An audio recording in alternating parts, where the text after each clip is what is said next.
All right, here we are, and welcome.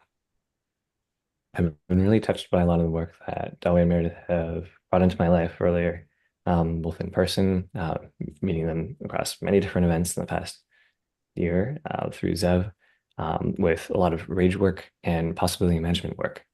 Later then, you connected me with Devin and Meredith. You'd offered to drive myself to like LA, like 8 hours, just so I could attend the workshop that Devin was going. I'm like, that is some sheer commitment. And I'm like, this work is incredible. Like, and I see how you live your lives.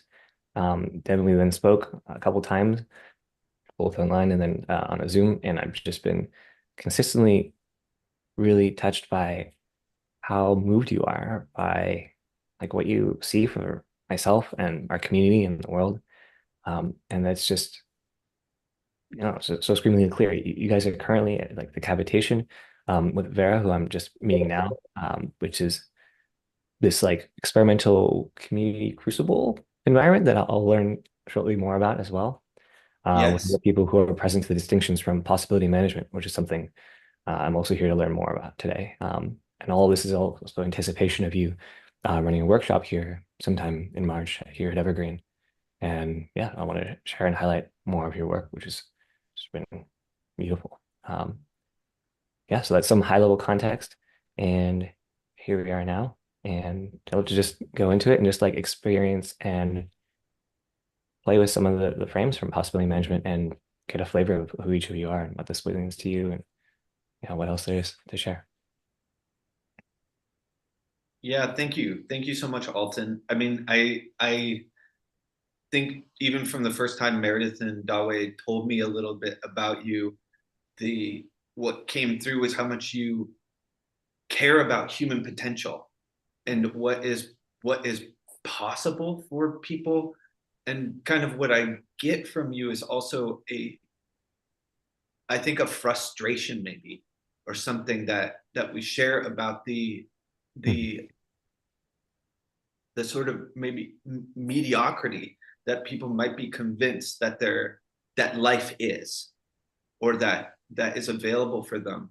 And so I don't know, I'm glad to be exploring. I'm glad we're doing it all together, and I have appreciated getting to know someone like you who cares about people at the level of potential, in the way that you do.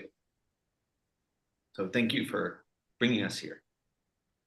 Yeah, it's been one of the like archetypes I've been needing to, which is one of the topics I'd like to learn more about today that around like connecting and platforming some of the most underexplored work. And I really have it that you were both discover that and are living and embodying a lot of that yourselves. And so, yeah, a lot of my interest today is again to get a flavor of more of it myself and to share more of that here too. So I'm wondering how that might look like if we are through these distinctions in this game world of possibility management. How how can we offer an invitation for others to like play this? How can they like see more of this too? And like what might that look like? Yeah, I mean, what first comes is I want to talk about a little bit about where we actually are. You had mentioned it, the cavitation bridge house, and I want to say a little about it, and then we all would have stories. But I think all four of us at different points had before discovering possibility management had lived in and were attracted to intentional community or alternative ways of living. And Vera even spent a decade living in the Findhorn eco village in Scotland. So kind of the eco village that planted the seed from the 1960s for all eco villages that have come after it. So all of us have had a real interest in something at the edge of kind of the standard modern culture way of living. And and so the in addition to community, I think we have all shared, I'm speaking for all of us, maybe I just speak for myself, like I was really interested in transformation and evolution as a part of what a community could be about. And so at different points in my own journey, I lived in different communities that had more or less sort of, I'd say, exploration of human potential at the level of really unlocking what human beings are capable of in terms of creating, which is not something I ever learned in school. It's not something I learned in university. It's not something I learned at any really anywhere other than initially in community. And Mhm. then I discovered possibility management, and for me it was like some I was getting fed in some ways in terms of evolution and transformation in community, but I sensed there was really more in terms of what can be done in collaboration with other people, what can be done in terms of really being intimately connected with other people. Um, Also, this question of like, is this the best we can do as human beings? Like, there's something happening in these offshoots where people are exploring community that isn't happening in sort of mainstream modern culture. And to me, often it's a lot more interesting than what's happening in mainstream culture. And often what comes is it's a lot less destructive to the planet, some of the ways that eco villages are living. And so I was blown away by this potential, and so bridge houses emerged, and this is a bridge house, the cavitation bridge house, a couple of years ago as part of the kind of game world of possibility management, as you could call them like short-term communal experiments that are they're not about coming together to belong or coming together to sort of finally have home, although those might be side effects of what a person experiences, but they're really incubators for, like I said, I didn't get the thing about what human beings could do, what human beings can really have access to. And in a way, bridge houses function as a school for growing up and becoming adult enough to be able to interact with resources in the universe that want to work through you, that want to work through us, and to not try to do that on your own, but to have a team. So, like, I mean, I'd love Meredith or Vera to say more about this, but for instance, all day today, the women in this bridge house were going through an initiatory process of what's called calling the being through.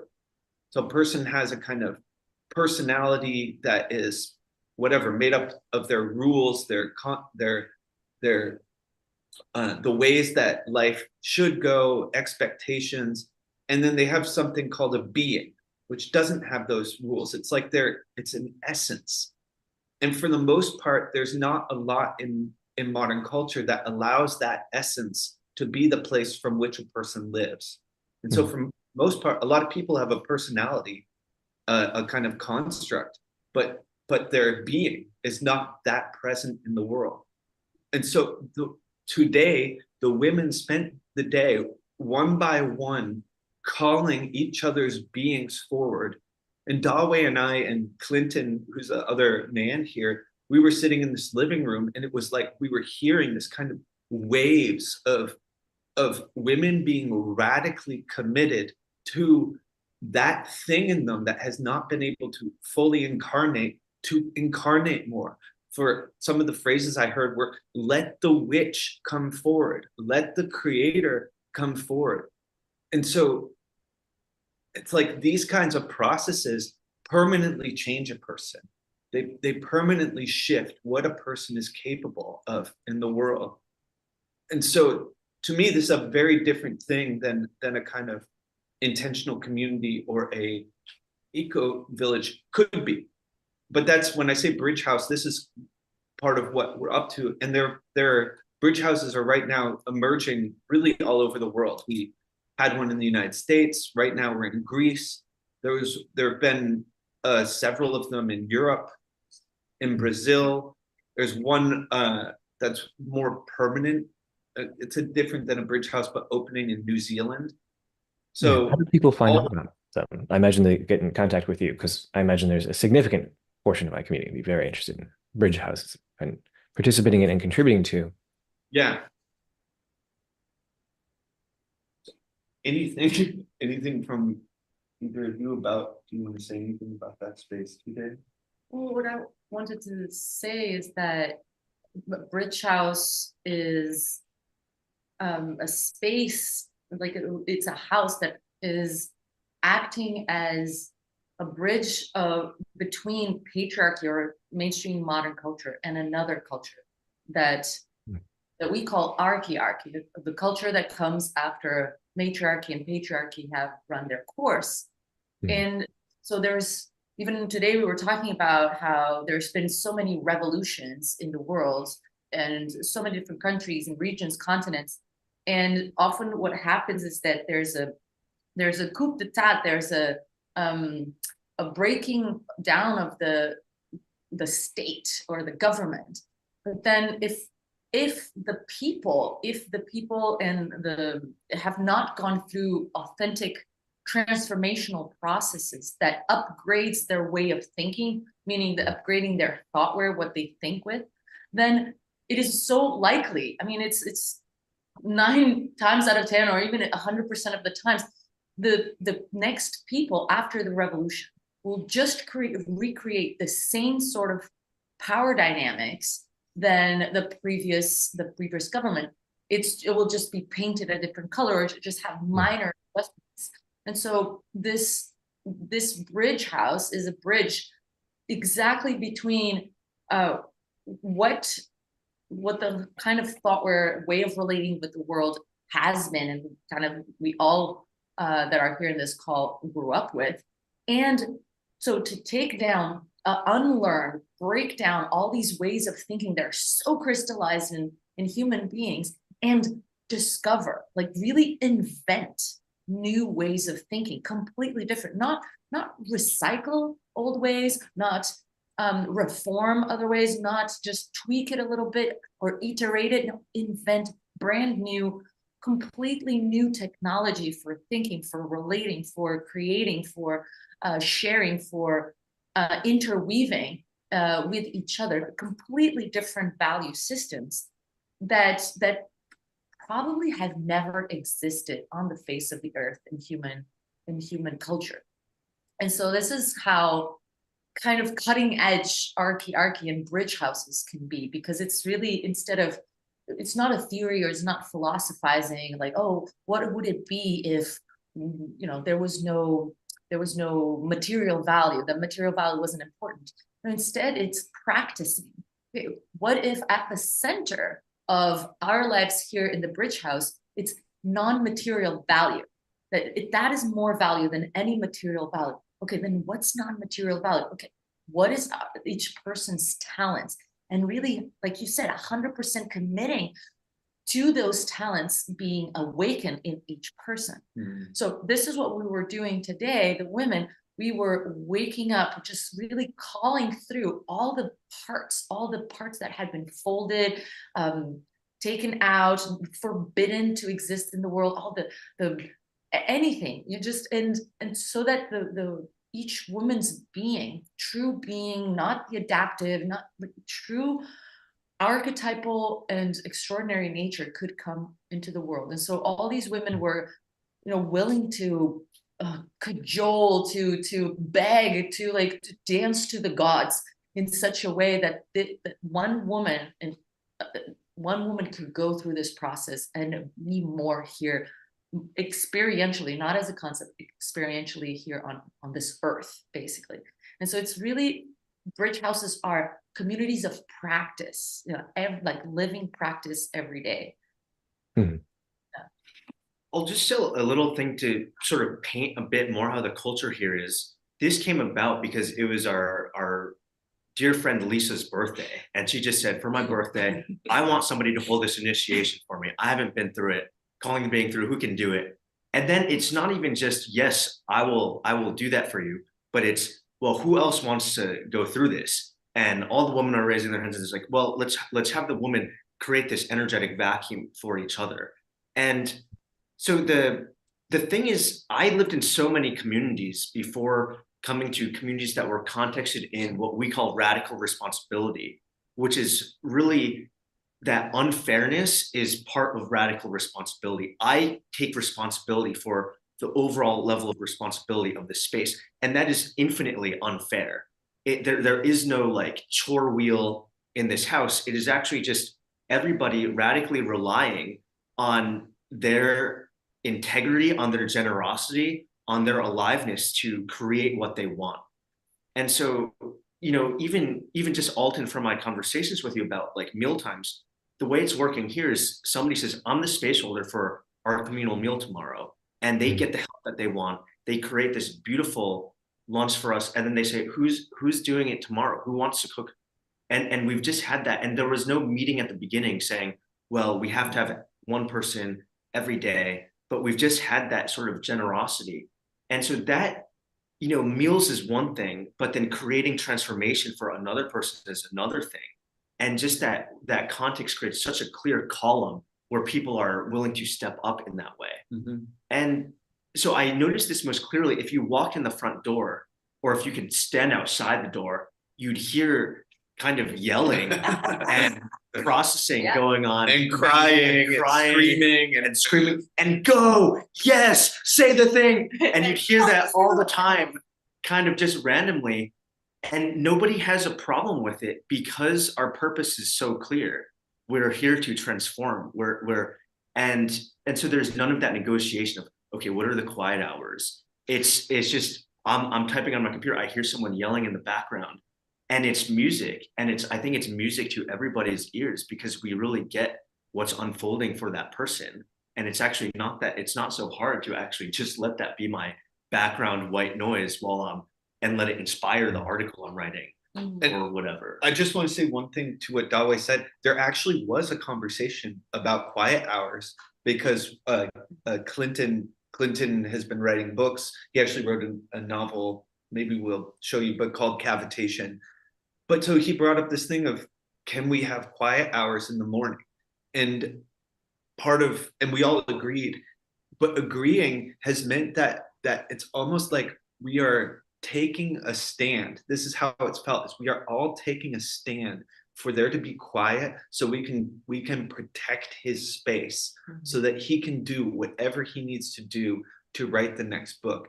It's like that's kind of the level of commitment that we're exploring and working on with each other. This work, I mean, we can just keep talking also, so I'm going to keep talking. This work, this way of relating is possible because we've all done enough emotional healing that we're largely free of reactivity. So ordinarily, if somebody was like, well, I need quiet hours from 8 a.m. to noon, that might inspire so much reactivity because somebody's parents told them, well, you have to be quiet. And it's just so clear to everyone here because we've been through multiple expand the boxes, multiple possibility labs, that people really have the experiential distinction. Oh shit, the thing that I'm feeling right now is actually pure reactivity. And it's actually because Clinton's reminding me of my dad. And people will just raise their hand and say, I'm having a reaction.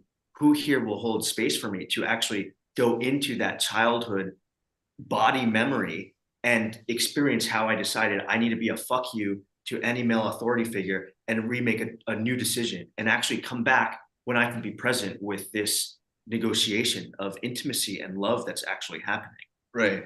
And so it's not like, can I just say, which is just, it's very different than the standard sort of, okay, somebody's having a reaction, let's accommodate the reaction, which is a different level of responsibility. It's someone's having a reaction and they take a total responsibility for going on their healing journey so they can be interacting from something other than reactivity. Yeah, it's actually a distinction of the context, like Dawe was saying, of radical responsibility, that emotions that are different than feelings. So we have feelings that are from the present and emotions that are these emotional reactivities. They're anger, sadness, fear, and joy from a past event, from what in psychology people call trauma. And the distinction here, the clarity, is that these reactivities, these triggers, these emotions, they have a purpose. The purpose is to act as gateways for emotional healing processes. And so this is an extraordinary difference between multiple communities where, like Devin was saying, we need to protect, we need to avoid reactivity, we need to like walk around eggshells so that people don't get triggered. And and having trauma-informed spaces, where actually here it's healing-informed spaces, transformation-informed spaces.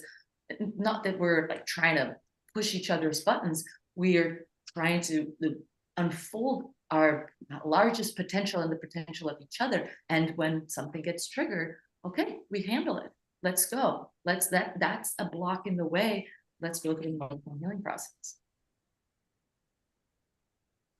Oh, I'm really touched imagining having that as a default way of being in our home or every room that I get to walk into, and how I can choose to constitute myself as someone that will create that as a default way of being in a clearing. And how resonant this work is, or a lot of the vision that my way of being stems from, is wanting to create a world that I'd feel safe bringing like inner children into, and that is not the current default trajectory. But with this and with conversations like this, I see it as building brick by brick more of that. Thank you. Thank Are you. there any practices that we could like get a flavor of or take on? I know we have like just under half an hour for like getting a flavor more of that. We've shared some really good triangle context, and I love hearing it recreated like every time. I'm like, wow, that it so resonates with me, and it's so crisply put, especially this time. And yeah, what's what's on top for you guys, or how can I get a flavor of it, or people who are witnessing, what would make it a, like a juicy way that people could take on more or like taste in their own lives? Mm. To like bridge this conversation for more like day-to-day interactions for a lot of people, whether they can take it into like workplaces or their current relationships. I imagine there are many ways that there are different flavors of this. Well, one of the biggest characteristics of what we were calling the mainstream modern culture is it's that it does not allow human beings to consciously feel. It empowers or promotes numbing, basically. There's so many horrible things happening in the world. I can't feel them. It's going to break my heart. It's going to break me. Wow, I'm still here, but I don't know what happened to my face. Yeah. All right, that was it. Yeah,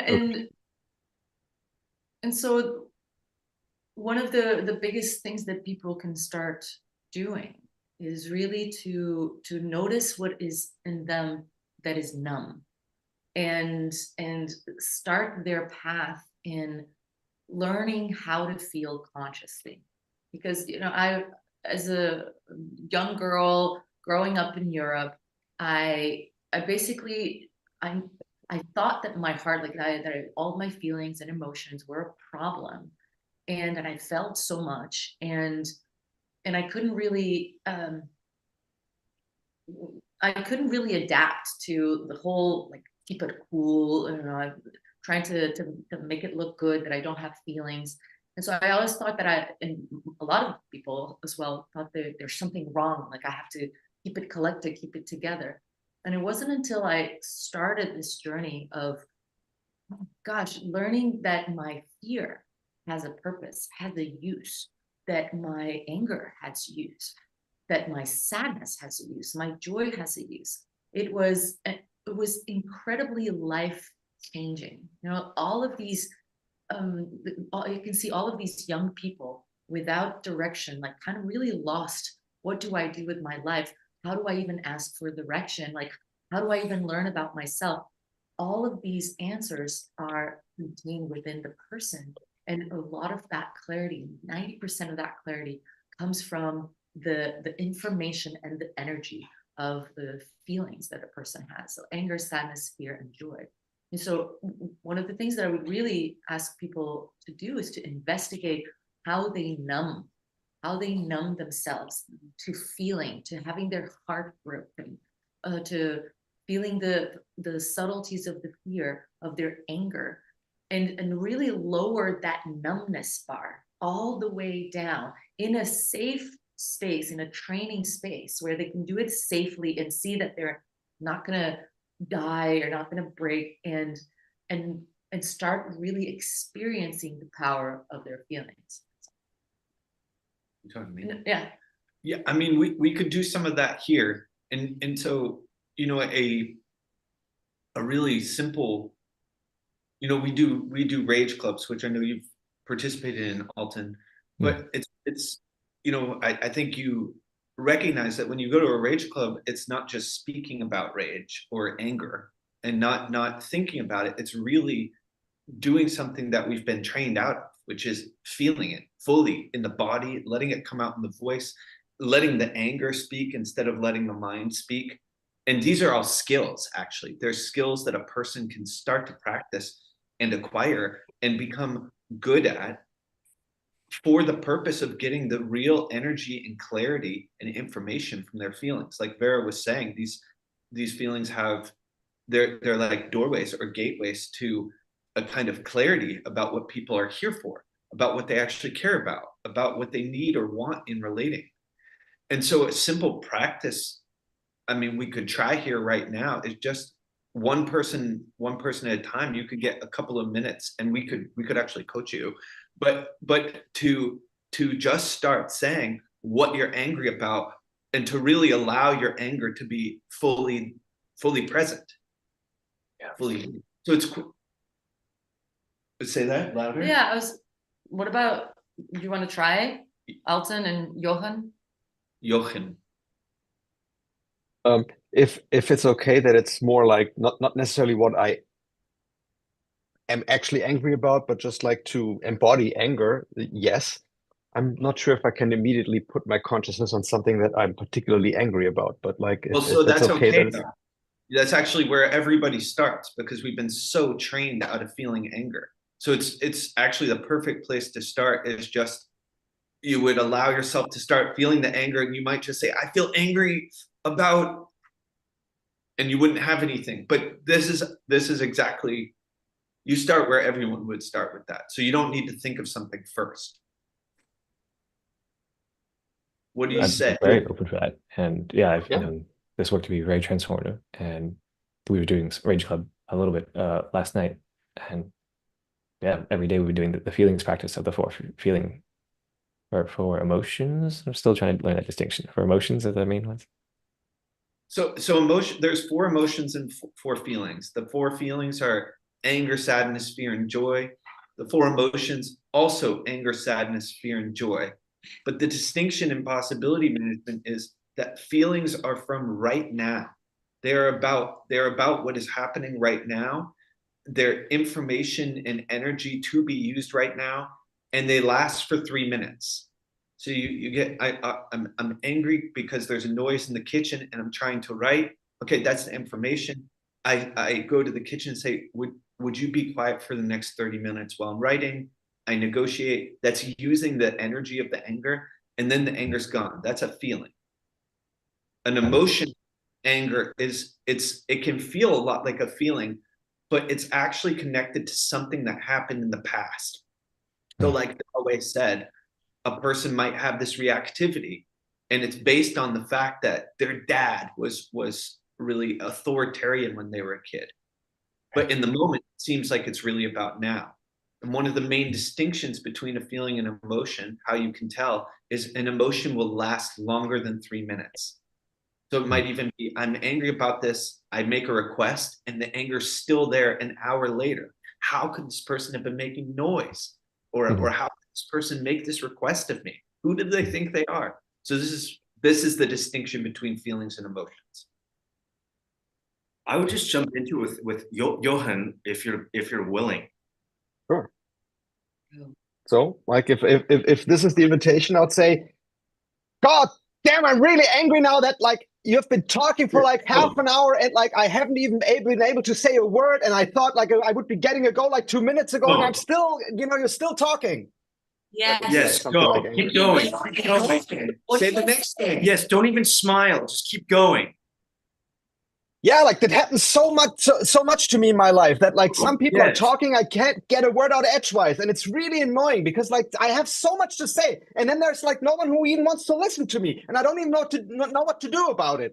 And normally, like I Keep going. And what do Yes. you have to say? You said you have so much to say. Say it now. What do you have to Yeah, say, like Johan? the world is a shit show. There's so much crap Go. going on. Yeah. Like all of the Yeah. people, no one knows what they're doing. Everyone is just like happy to do what they're told to do. Go. And then they complain when things go wrong, but they know that it's not what they want to do. But no one is actually Yeah. ever saying, I don't want to do that. And it's so easy. All you have to do is say, I don't want to do that, motherfucker. That's all you have to do. What don't you want to do? Well, for now, I don't want to keep in this Wait, state because I Don't can feel keep my saying heart again, racing. Anger. You're saying I have to stay in this for 3 minutes until my heart explodes? Your heart will not explode. It We're will- giving you, No, this but is space to actually not but it worry feels, about your sanity. but I can feel that it's really kind of very uncomfortable for my body. That I can feel. Yes, you are not used to it. You are not used I to agree. it in the I same way agree. that somebody growing up just watching television on the couch will feel some kind of discomfort in their body going for a first run. Let your heart expand. You're doing great. There are things in you that your anger has access to that you want to say, and you're getting there. So stay with the anger and just let it rip. We are with you. Yes, so on 3, you're just going to start speaking with the anger. What 1, you hate. 2, 3, go. Yeah. Yeah. What go. I find really most annoying Yes. is this whole like idea that there's a structure to it. Why do I have Yes. to adhere to a structure? You tell me, Yes. do it on 3. I find this super annoying because like if Yes. I'm angry, and then I say it. And if I'm not angry, I'm not angry. Yes, go. Yes. What do And you right want? now I'm not angry. What do you want? What do you really want? I think what I want is that when I feel angry, that I can be angry. And then when I'm not angry, I don't have to be angry either. Yes. So If that makes any sense. Yes. I'll just pause you. So Because being angry on command is just as annoying. thank you. What I just want to say something. You just said some real stuff to us. It was powerful. It's clear, it's powerful. It seems like you could be saying that in your life on a daily basis, maybe even. But I want to just say this because I don't know if you know that. I know that most people that I want to say that to would probably have to go through your bridge house before I can say that in that particular format. And also notice the sensation that you had this communication, you had this clarity. Oh, like as soon, Devin, as you said, like, oh, let's try this out with Jochen, I could feel my heart rate going up to about like 90, 95, maybe 100. It was like, oh, it's coming, it's coming. Yeah. Yes. What we're saying is that you have a lot more. You have all this communication.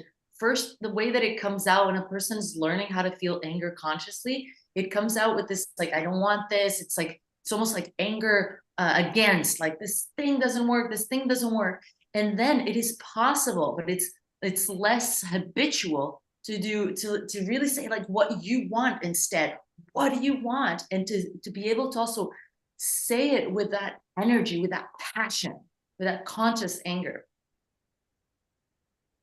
So I have a proposal because I don't want to shift into us explaining what's happening with you. You just began, you had this thing come up where you said, there's some stuff I've wanted to say. And so you had like the first layer of dipping into rage. I propose you take another minute and see if you can allow some of that stuff to speak. Like, and it could come out like what you're tired of, what you're sick of, what's so painful about looking at the world the way it is.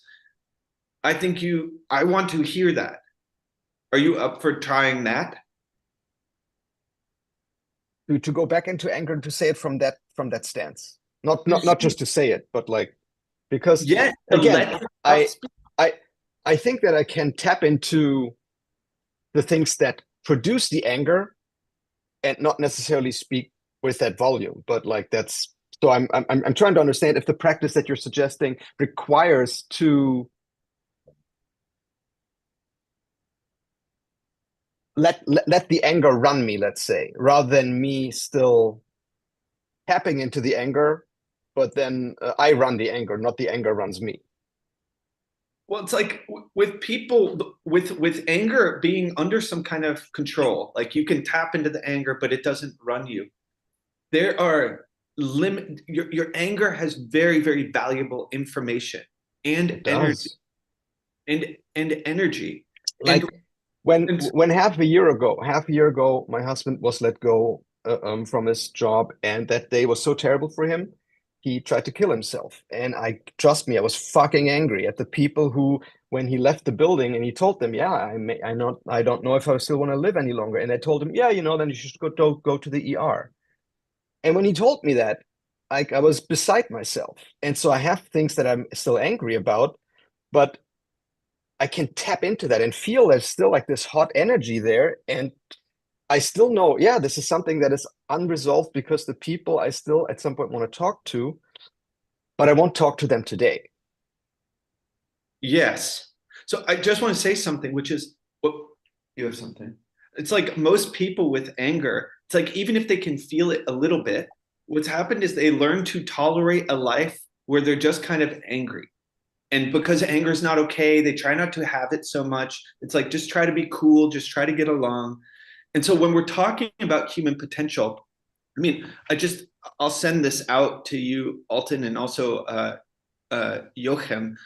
There is a video of this guy, Paul Watson, who founded Sea Shepherd, which is this organization that basically goes around the oceans protecting wildlife that laws are not protecting because there's no one enforcing it. So they are doing this, and they're really doing it. There are whales that are alive because of them. And so when you hear this guy talk, what comes through is a clarity of his anger that he's been able to use to create results that are far outside of what ordinary human beings can create in terms of building an organization, raising money, shepherding people. I mean, really. And so I think that's in every single human being. But Just what's like I feel it in you, Devin, right now, like your voice right now is much more powerful than it was at the beginning of the call because there's a yes, passion speaking out of you.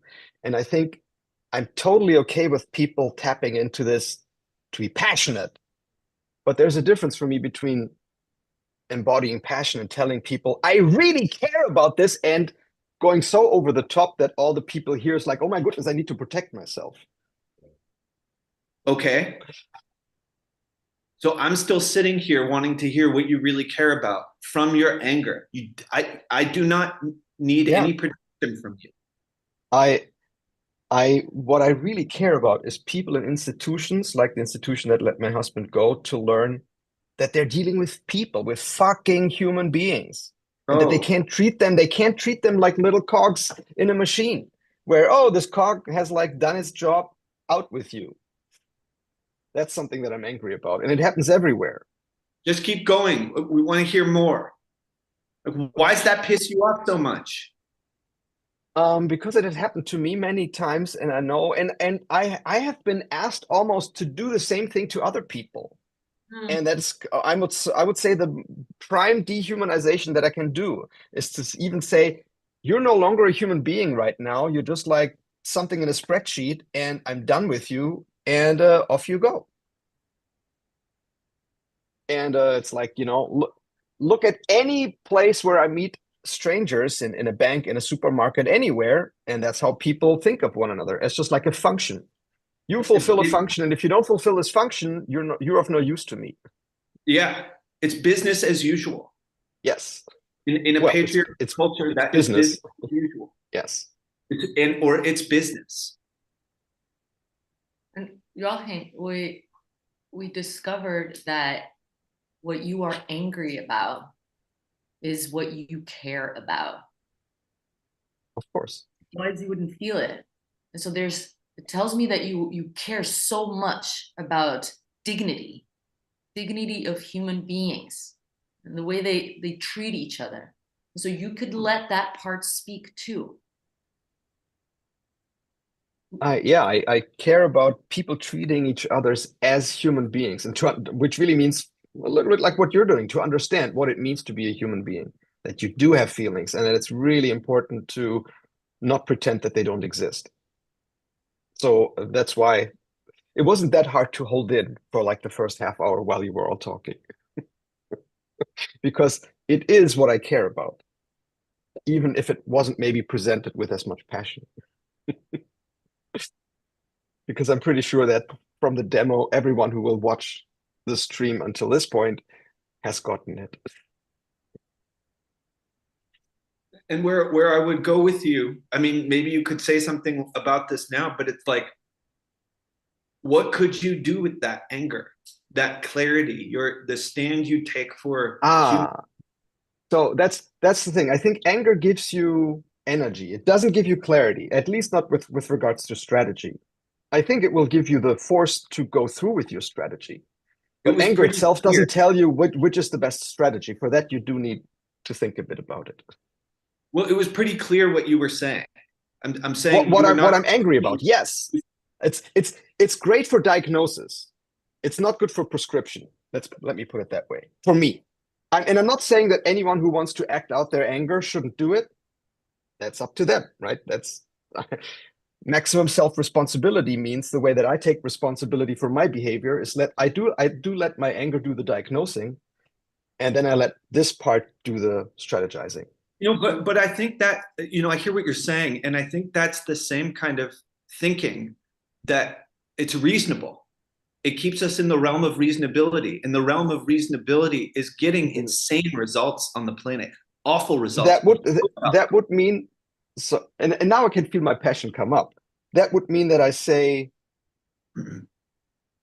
I should never act on my anger or something, and I'm not saying that. And I don't know whether you heard what I said. We are hearing you. Yes. So if you put it into your words, what did you hear me say? I heard you say that anger is great for passion, by which I think you meant something like energy or a kind of what you care about, but it's not so good for planning, strategy, for approach. Let me put it into an image. The anger that I have is my fuel, but I want to put it into a combustion engine, and I want to get somewhere with it. I don't want to just explode where I am. And to put it into a combustion engine, I need to build one first. And for that, I need to contain the fucking anger and put it into the direction into which I want to put it. I can't just like put it out into like strangers on the street and say, I'm angry at these people right now, and so I'm yelling at you. I need to put it at the right people, for instance, and with the right message. We get it, Johan. And at the same time, there's so many layers of numbness that people go through. There's the layer of numbness, not even being able to feel that they're angry, not even being able to verbalize it, not being able to verbalize it clearly, and then not being able to take action on it, not being able to put something far greater than the considerations of the ego and let that guide a more brilliant and unreasonable life. And so I'm not saying that I get it about strategizing and planning, etc. And the space that we create is a space for people to do extraordinary, unreasonable, archetypal left turns that come from a source other than their own knowing. Because all of the planning and the strategizing comes from a source of usually some kind of pattern recognition from the past. And I'm not saying it's not useful. I was a machine learning engineer for many years. I'm very well acquainted with pattern recognition and the uses. And to actually be an alive human being means jacking into the resource of our feelings in a degree that would frighten a lot of people. I think because they are unwilling to trust their intuition in such a radical way, and to actually walk off the cliff will not compute for any kind of mental model. The mental model will say, stay the hell away from that. And the results are the results. To actually learn to fly requires somebody to walk off the cliff. I agree. And so I would totally, as soon as someone who has some issues with experiencing anger, I would definitely say you have to first let it out to at least get in touch with it. Absolutely. And, it's probably a bit of a tricky kind of chicken and egg problem. At what point in their development you want to tell them, okay, now that you have tapped into anger, what do you want to do with it? But I probably agree that for most people, the first step is to tap into it. And it happens pretty quick, actually. Pretty quick with this work, when people start to feel it, that they can start to apply what they're working with almost immediately. And I would, for instance, say one of the great things about all this regular Wednesday calls is that the other person who's there, Cray, is particularly good at, I think, allowing people to tap into their anger. He's a master at that. What are some, you just mentioned about like ways that we can immediately apply it. And I'm hearing like the anger gives you like a clarity for what it is that you do want to create and then to speak from that place. How, is there a way that I can get people present to that in a conversation? This took, like maybe that was like a 20-minute cycle. I want to give people a flavor or a whiff of it. Like the summary I just generated now maybe like gives people like 2% of a flavor of that. And what you just did maybe was like a 20 to 30% flavor of it. Something were between the 2% and like the 30%. Like inviting someone into that then and there in that moment. I think that could be really potent.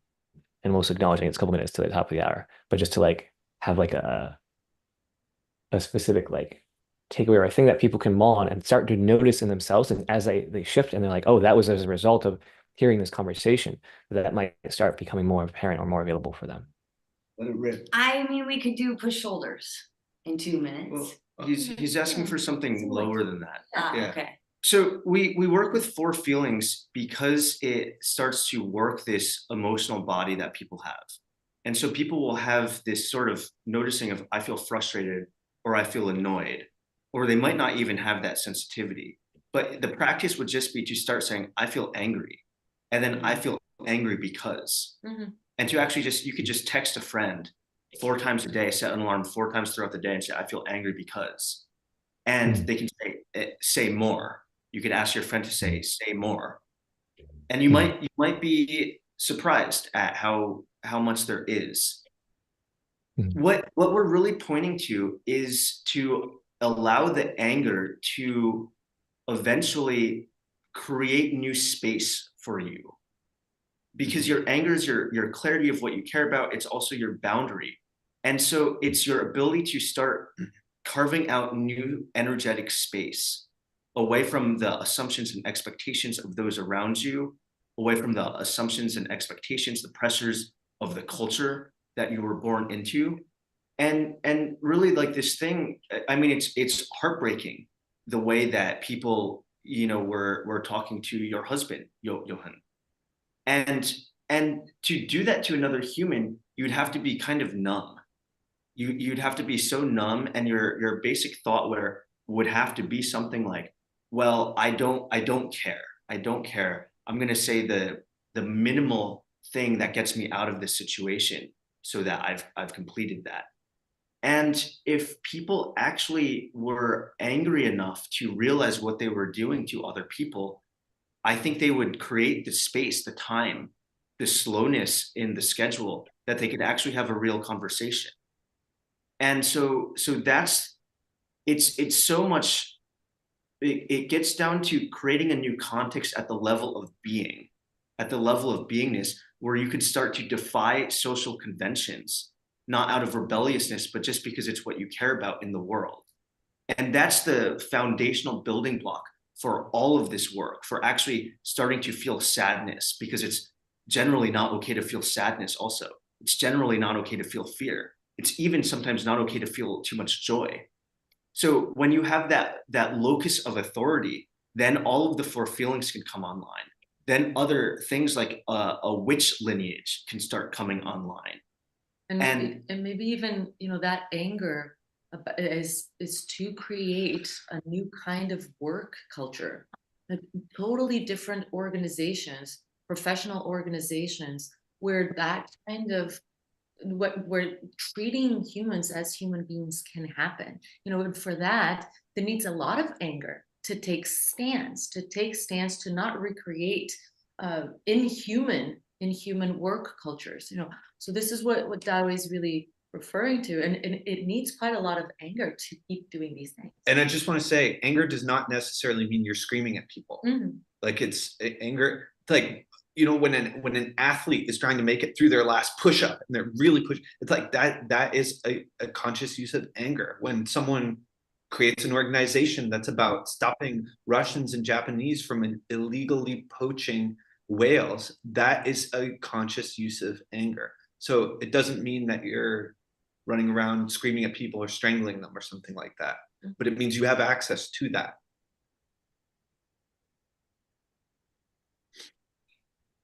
I'm noticing or naming that Sophia Jean's here, who I was also going to share about some of her work. And I have extreme interest in having us in the same space at the same time. I also know that Possibility Management Crew that we requested only this last hour. If there is overlap or interest in being able to like jam for like 10 minutes with Sophia Jean about some of her work, I have extreme interest in that. Just the quality or the set of your questions, I could imagine would evoke some really yummy juice for an upcoming session that Sophia Jean is running here already set for second weekend of February. And so there's a lot of overlap in how I orient towards you and how I want to platform your worlds respectively. Yeah, for me, seeing that crossover would be really yummy for me if you guys are available for that too. I'd love to hear. I'm up for staying for another 10 or 15 minutes. And that would, Okay. yeah. And so, John, does that work for you in service of our upcoming workshop as well? You are muted. I don't know that I actually understood the question. For having a Possibility Management Crew with Vera, Devin, Meredith, Dawe asking you questions from their come from and possibility management, like distinctions or just who they are as human beings about your work and yeah, to be in that conversation for 10, 15. Get to know you better and your work. Sophia Jean enjoys pressing me for when I'm not super clear, which is really helpful for my context setting. And it's something I'm actively working on with her. So that's one of the dance that's happening. I get a little suspicious when there are a lot of words. Thank you. Yes. Good scanning. And I know how much you love all of us and you love all of this stuff. I'm a little sick, so I may sound funny, but I'll mute myself if I start hacking up a lung. We have a tradition on our Impossibility. Nice to meet you. No one ever mutes themselves, no matter what's coming out of them. So I would be okay with that. Great. My coughing can be an equal participant in our session. One of you I met, actually. Not very successfully. Hey. Strange meeting. But hello again. I could see it being strange for you. Yeah, we did a bit of like speaking different languages to each other. It can be entertaining, but unsatisfying, maybe. What satisfies you? What is the kind of thing that turns you on? I want to know that. Alden, could you take that one for me? My go-to is in her witnessing people bloom. And when she like shares these different ways of being, some blind spot or something that they don't see about themselves, they don't get about themselves, and then have some like turn around and like move from there and then see the world open up in a way that was previously unseen and it's just beautiful. Oh yeah. Like I hear like there's something I hear in your voice now that to me like whispers like, hello. I am ready to play. There's like the thing that I love playing with is like there's like a moment where either a pattern stops or there's a pause. And like in that moment, there's like a possibility. I know you all like the word possibility. There's like a possibility, like all the routes open up from there in the moment of the pause. And you might just keep going the way you've always done. Like you might, feel the pause, but then you keep on. And sometimes that's the right thing to do. But also, at least you get a view, you get a sense that you might be able to go another route. There might be new routes available to you. And often people do choose to take or try or experiment at that point. And that is very exciting to me. Like the newness of it being like a new baby trying something that's going to be beautiful. And in the beginning, it's just awkward, but it's so good when you lean into it.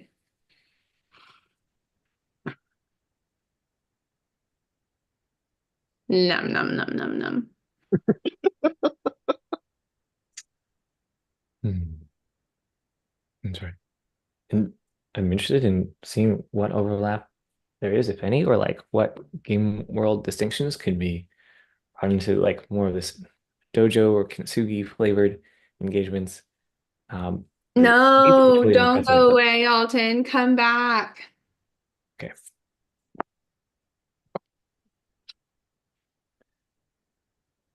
I love how much aliveness and or smiles are on my face when I heard you share from that place, Sophia John. Mhm.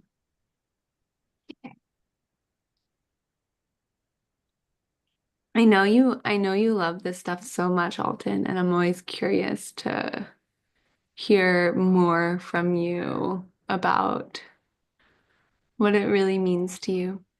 And I'm curious for you for as well.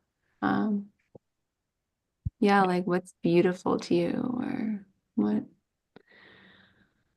what tempts you forth. A lot of this upstream for me is creating a world that I would want to bring inner children to, and that it's not default You say in trajectory. children? Yeah. To like play in this giant game landscape and with other people who've like developed themselves and have the capacity to like also be with their children and are totally afraid of their own reflections. Yeah. I like the idea of like each of us becoming a place that's safe for our inner children Mhm. and then bringing ourselves like in that capability like forward into the world, what that enables. Oh my God, Steve, are you about to unmute yourself? I'm just joining for the first time and I don't even know exactly what's going on, but I'm excited to be here. He came over for like a spicy tea group where I had it transcribed or like recorded and transcribed and then had GPT roast each one of us. And he was like, I want to learn more about this type of work. I'm like, all right, we'll come to one of these calls. Sounds like fun. Yeah, and I have kind of stepped away from my career to go into this stuff full on with myself and Damn, others. So, yeah. damn. I think this would be also perfect for the upcoming workshops, both Sophia Jean and with possibly Imaginary Crew and Devin specifically, I think. Steve, what are you discovering? What have I discovered? I mean, you stepped away from your life to go live a different life for a little while. What are you discovering? Wait, which are you, Devin? Yes. Okay, that's a big question. Maybe one thing that's coming up is I'm interested in exploring new possibilities with people that are more emergent than than me trying to implement my ideas on the world. Your eyes are very expressive to me. I keep thinking I see little glints and flickers in them. You might. Yeah, I I'm mean, that's exploring just, what yeah, you're seeing. what I'm seeing. Mhm. What does that mean, Steve? What you said? Well, I come from I had like a PhD in economics, working on policies with different governments around the world, trying to implement, sitting around with a bunch of, the elites and whatever, coming up with ideas and trying to implement them on the world. and that stopped making as much sense to me as a basic approach to change. And in the explorations I've been What doing the does past couple. Hmm? what does make sense to you? Yeah, Definitely get into outing your motives here, just so we can get a full picture of this dialogue. you said outing whose motives? Devin, Oh, I'm just curious what's behind the conversation that you're initiating. You're talking to Devin or to me? I thought it was Devin that was speaking. Did I like totally it misperceive that? switched. Yeah, it switched. Yeah, I'm just curious. I'm curious, like, what's the shtick? Alton kind of revealed my shtick. The the purpose is really, Steve said something that seemed like word salad to me. And I actually really wanted to know what he's discovering. And so that's it. Even this thing, like it's like I got the first layer of, okay, I'm working in this world where people have all of these ideas, and I don't think that's the way to go. And that's like giving me the candy bar wrapper rather than the candy bar. I really Yep. care a Did you lot. hear the question he got handed? Yeah, it was what are you discovering? Yeah, but to me, the question is like a candy bar wrapper. Maybe just, shove something inside of it. Well, I'm interested. I mean, like Steve, I don't know you at all. And there are so I think you probably are a rarity in terms of someone deciding to up and leave a life that they're familiar with who's been through PhD program. And so I'm that's where I'm coming from is like what really is that you would leave that world in order to go explore something that's completely foreign to you maybe. Yeah. I mean, it's such a big question, and I'm just one person here. So it's like could go in 1,000 directions, I feel like. And but I mean, I was trying to say from like how I was trained to think about the world and societal change, and then coming into today of if like for like deep change to occur in society, it seems to me like it needs to come from a change in perspective and understanding of the world and ourselves, rather than trying to kind of nudge society in certain directions that I was working in. And and for that, I was saying how this has me wanting to come together with people and see what emerges and what's kind of co-created or emergent rather than what's like ideated and implemented.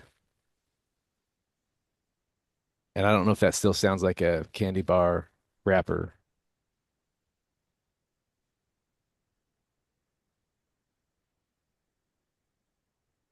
It's unsatisfying to me, and I don't want to drag this into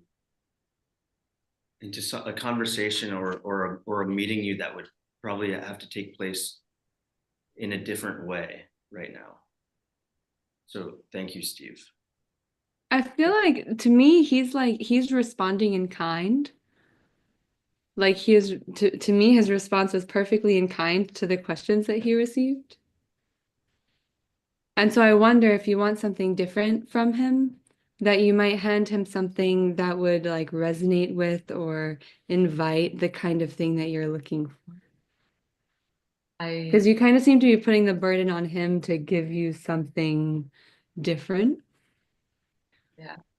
Yeah, Mhm. totally fair. I mean, Yogan. there's about an hour right before this where we were talking about kind of the stand that we're taking in the world. And so that's what I would want to hear from Steve. And I it's mean, come on, this dude is taking a clear stand. This dude. He's right there on my screen. there. Like as far as I've been in this call, he's evidenced a clearer stand than anyone else.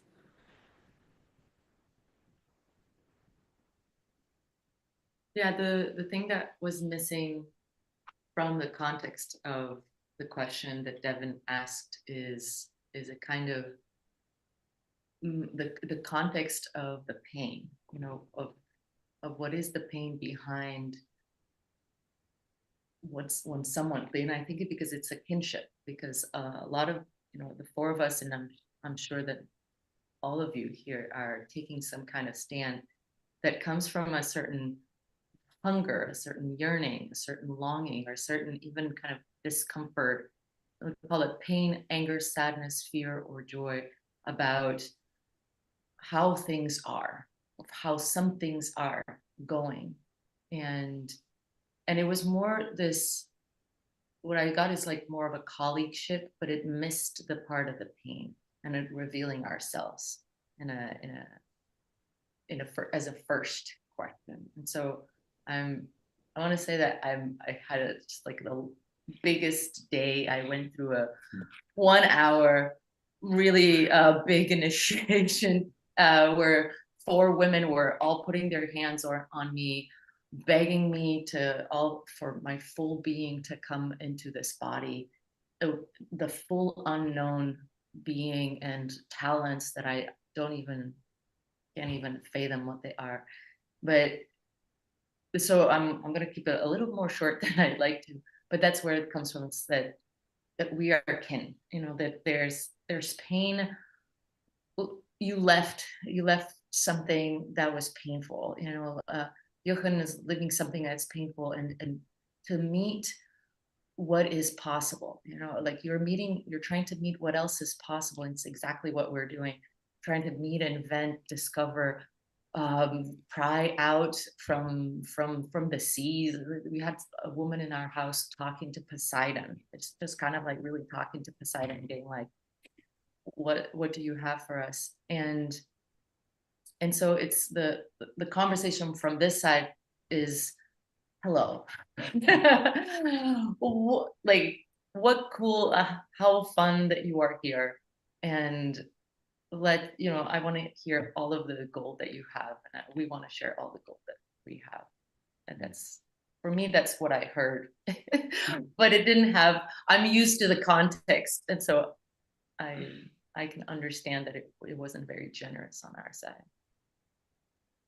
I appreciate that generous clarification. And yeah, I would love to go into the pain. And hello, Vera and Devin and Hello. Dawe. I'm Take It, and also Meredith and Sophia, Johan, Alden, and everybody, and Norman, I guess. Um, well, okay, pain for me, yeah. I mean, huge, vast. Uh, it seems like Wait, why are we going into the pain? I Why thought not? Vera was asking. How come Hmm? not? No, there's not. It's not like pain is bad. But to me, why not is not necessarily a great, you know. I feel like a lot of decisions in my life that started with a why not are not necessarily the ones that I am proud Okay. of. I Look, it doesn't work for me when people ask all our questions with why, how come, you know, it's like, you know, you don't have to answer. And Steve was quite willing to go there. And so, and I'm okay, you know, if Steven doesn't want to do it. I But think there's something in me, like I really like being clear about where we're going and why. why? Like yeah, where we're swimming and why. I'd rather hear Steve talk than you right now. I'd rather hear what he has to say than hear you interrupt right now.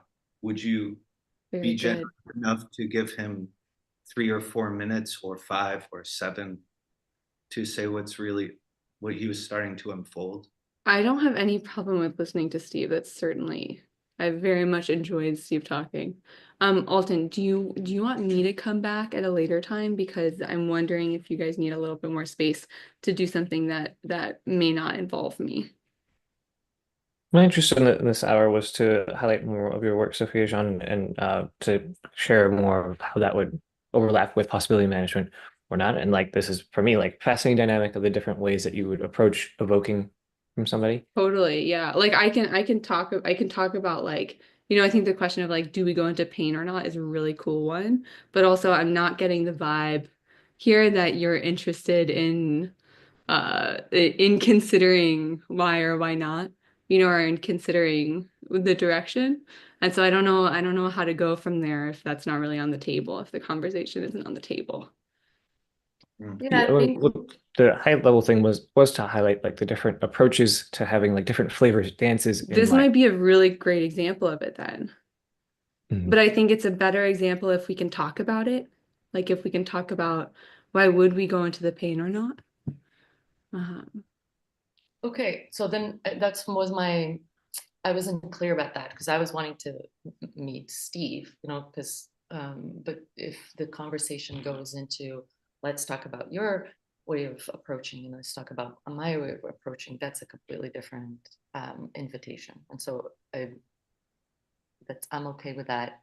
I Yeah, thanks. I just could have been clear on the context setting as a continual thing I'm working on. And yeah, the result specifically um, is so I that I can have a Steve could be honestly. right, like as an example for content for who we're interacting with, but is still like an example or like foil for this work because he represents genuine interest and like capacity to make a difference in this work, and represents that.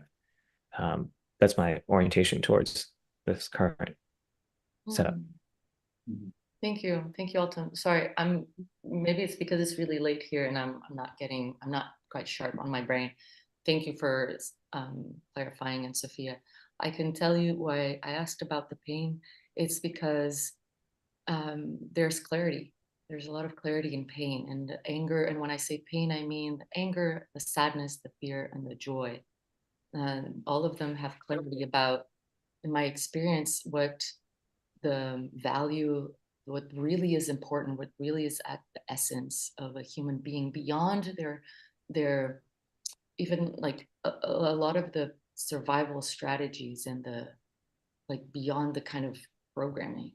It tends to bypass the the self-imposed stories a lot and go to what really matters. It goes to the core.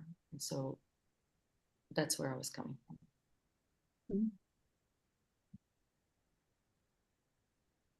Cool.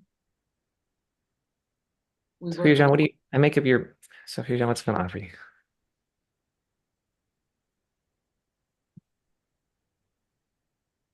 I'm like, I can play with that.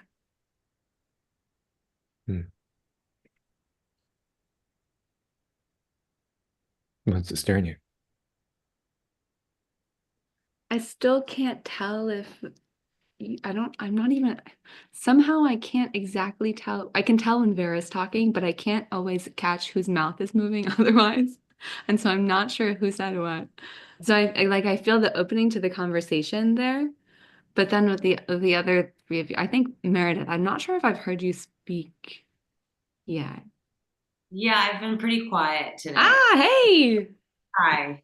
I've also went through a process today. It was an hour-long process and then 3 other hours really being with the women. So frankly, I'm quite in a different space, but thank Cool. you for welcoming me in. And you had said this thing that you like to know where you're going when you're asking these questions. You're like, yeah, I like to know when I'm asking this question where I'm leading it. And this is really different from my line of like inquiry, really, because I have no idea often where things are going. And usually I'm using my impulse and the doorway of what's most connected to someone's feeling, what they're really in touch with, as my doorway. And so what are you going with and what are you looking for? Yeah. To me, that's an answer though. Like to follow the impulse or to follow the feeling. Like you do that because you've had the experience that it leads somewhere beautiful. Like there's a reason for it and there's a clarity in it. Like that to me is an answer. You don't know what will happen in the end or what'll come up, but it's a clear like lead line. Yeah, sometimes I have no idea if it's going to be beautiful or not. And Absolutely. and it's like, okay, this is what's really real for the person, and that's my Mhm. assessment. And I have no idea it's going to go into a whole other doorway, and Mhm. you're bringing a lot of this kind of like solidity in a way, like it's going to go somewhere beautiful. And how do you use that as a tool, or do you find that that can block what you can open up for somebody? Oh, yes, my definition of beautiful is quite broad. What is To it? me, beautiful is is like opening. Beautiful is more can be expressed or felt. And not so the content doesn't matter to me. It's the movement of the opening. Of the opening, the movement of the opening. Yeah. How do you sense that?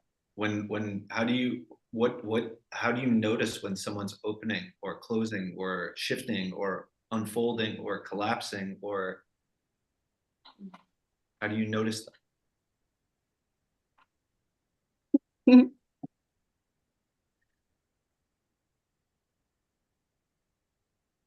Okay, if you were gonna guess, am I opening right now or am I collapsing?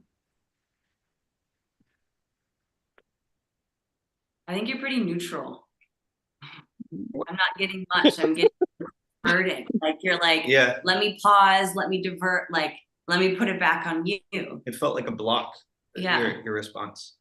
So I guess Like, blocking. do you want like the textbook answer of the question rather than the demonstration of it?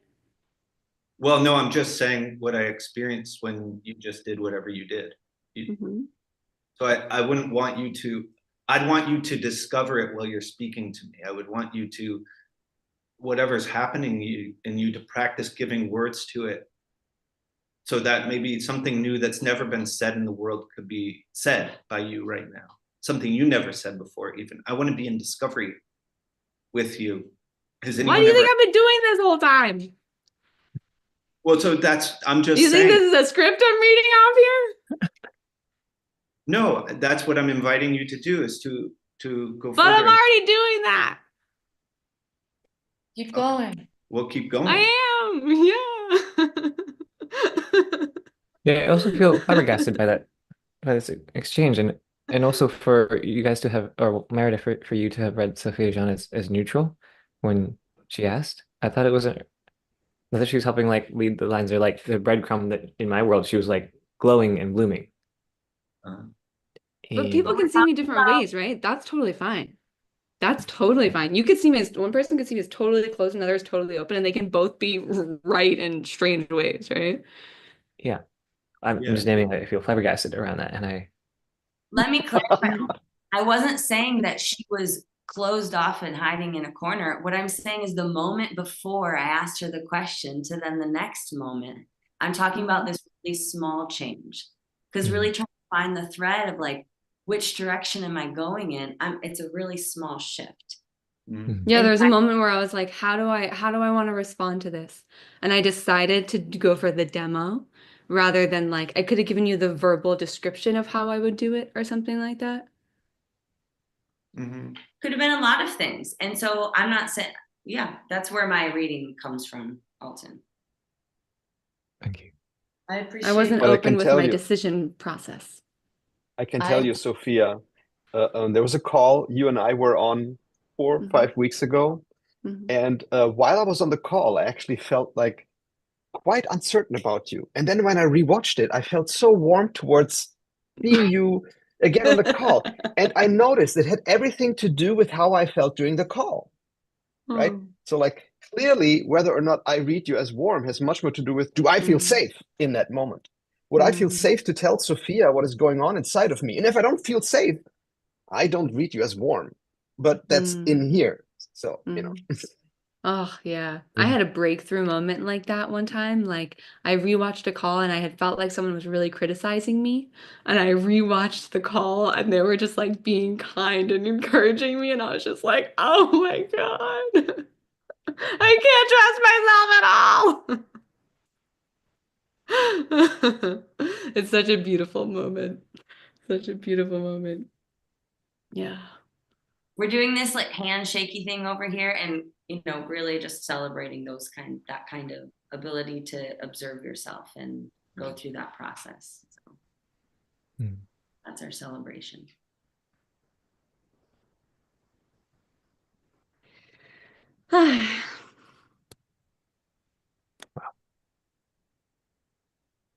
Will he speak?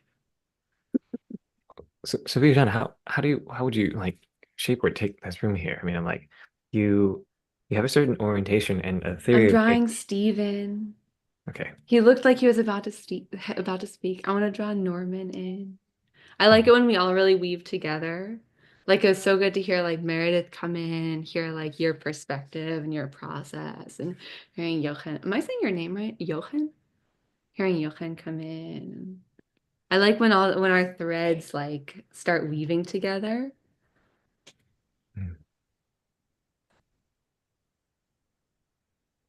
My cat's meowing really loudly over there.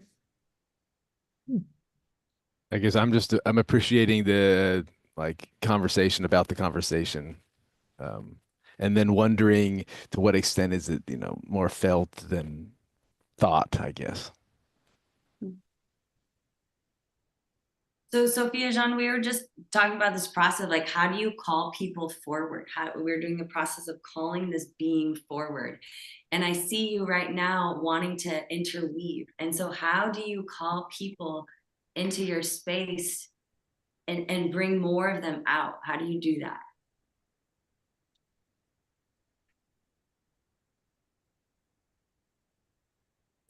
I don't know how to do this. Okay, I can figure out how to do this. So the thing that I'm like, the thing I'm wrestling with, so like hear your question. The thing I'm wrestling with is like, as far as I can tell, I've been doing it. Like I'm drawing Steve out, I'm drawing Alton out. I've drawn Vera and Meredith out. Norman's DMing me as usual, so we have our own little I always hey Norman, want to speak to me in public? Is this a private relationship? And so to me, I'm doing like a lot of that kind of like a kind of drawing out, like a kind of like double clicking. And so when you ask the question, so I can like point to those things that I've done, like as examples, like when Steve, he's like done this a few times. One, his eyes, I'm like, what's going on with those eyes?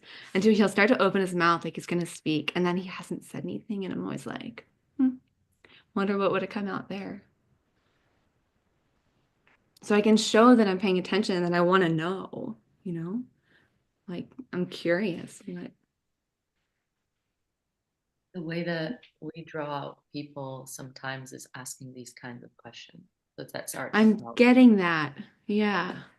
Yeah. There are certain kinds of questions that are your preferred tools. Sometimes. And we're also practicing inventing new questions that would create new spaces or new spaceships for people to kind of travel together. And sometimes they kind of sync. Yeah. There are so many different kinds of questions. Like you can ask me, like, well, how would you know, or how would you do? Or you can ask me like, what does your face feel like? So it's like just a different kind of question.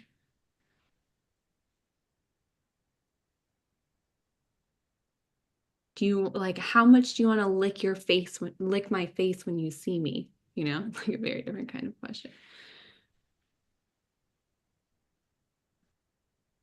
What turns you on about that kind of question? I don't know how to answer your questions in any way that is satisfying to either of us. But I'm interested in finding the third point, like the point of triangulation.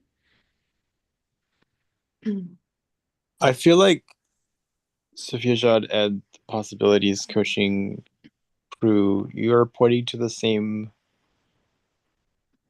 country, but you have very different transportation methods for getting there. And I kind of just like Sophia Jean's plane more. Well, I think it's also like Like Alton really likes collaboration. Like Alton wants everyone to collaborate. But I think different people also just like different styles. Yeah. And if you use like the style that you like, you can get to the stuff as long as the style works. Like you need a method that works, and some methods do not work, you know?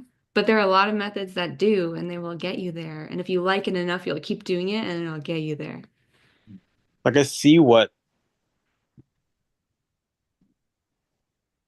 is being pointed to by possibilities coaching. It's, to me, it's, they're all pointing in the same direction. It's just that the flavor is less immediately like yummy for me. It's like I can see where you're pointing, but I'm less like tantalized to walk there. We got you to speak. Apparently, you don't speak very much, Norman. So thank you for joining. Thank you for hearing me. He speaks plenty. Just not with this. Every time he purses his mouth.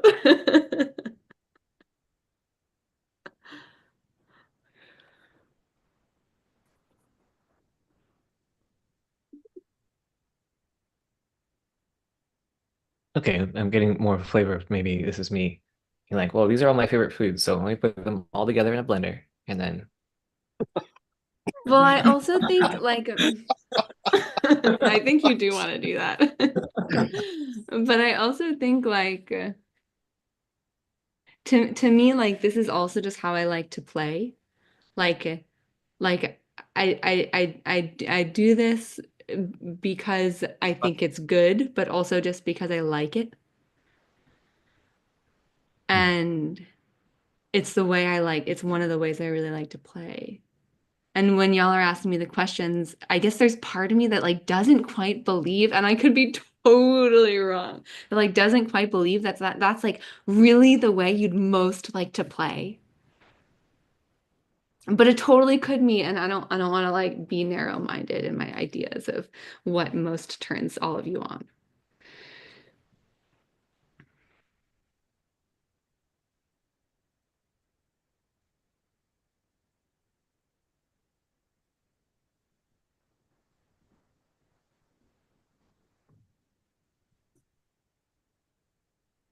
Oh, it's like the side of a mountain all of a sudden. I'm really thinking about this question. What is my most favorite way to play?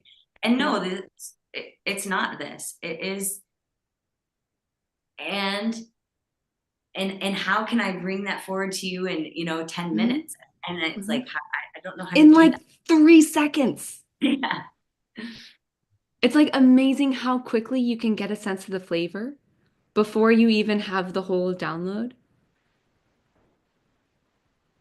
Like if you really feel someone's curiosity, or you really feel their precision, or you really feel a certain sort of flavor or an invitation or a quality, it's like that's what you're like, oh yeah, like there's something there that's like, that's right. And then you keep going down and they tell you their whole thing and you learn about it and you explore and you know. But I think we hide it because it's scary to put our flavor out there, you know? Like what if someone doesn't like fish sauce? I love fish sauce. That's for real. You know how many people have hated my flavor? Well. Sophia, you just like saying you're looking for some vulnerability just to like expose ourselves. Is that what you're saying? Well, and it's not like invulnerability necessarily like the pain. It can Yeah, yeah, be. no, it could be vulnerably Yeah, but like, it's like, what do wow. you Yeah. exactly? It's like, what do you love? What are you excited about? Like, where do you want to go? Like, what do you want to feel? What do you want me to feel? Where do you want me to go? What do you want me to do or say or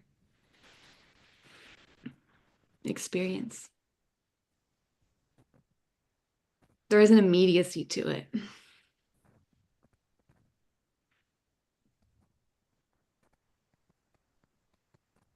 I also just drank an entire liter.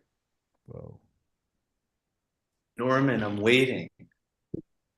For what? We'll be waiting a long time. How long? How long for a person to come off mute and then say the thing? But have you seen his face? His face is saying so much. I want to know if from your methods you could invoke new possibilities in me, but like in the world of Eros rather than something cerebral or spiritual. Euros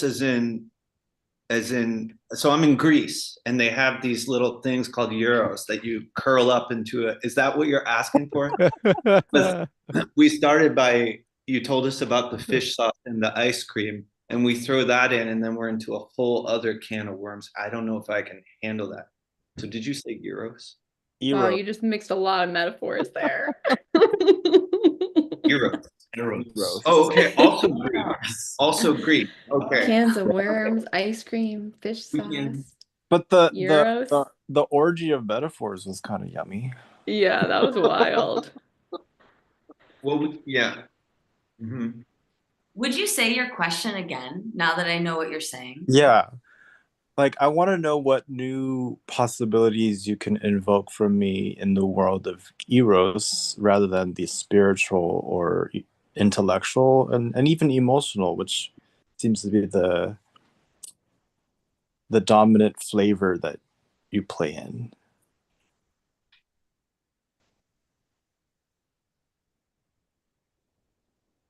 Because, like, Yes. for me right now, I'm like, Right here. I'm like,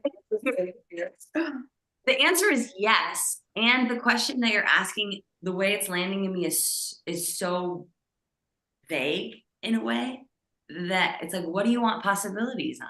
What do you really want? I want to play with you guys and connect with you from the place of Eros rather than this flavor of almost like feels like circling language. It's like I want to meet you as a human who doesn't use this apparatus. Okay, be honest, you just don't like that particular apparatus. Like I have been in that world before. I used to speak that language, and then I'm like, Now he's looking down at you from the top of his mountain. Hello, little people. and I'm like, maybe I'm projecting then. But I want to feel connection towards you guys, but I'm not feeling it because it feels like I'm being coached rather than being met as a person.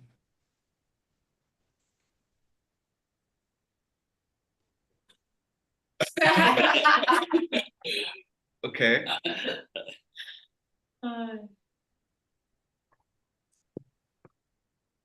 Okay. I don't know. I'm not sure what to say or do for you, but I hear you don't feel connected to us and Yeah, somehow want to.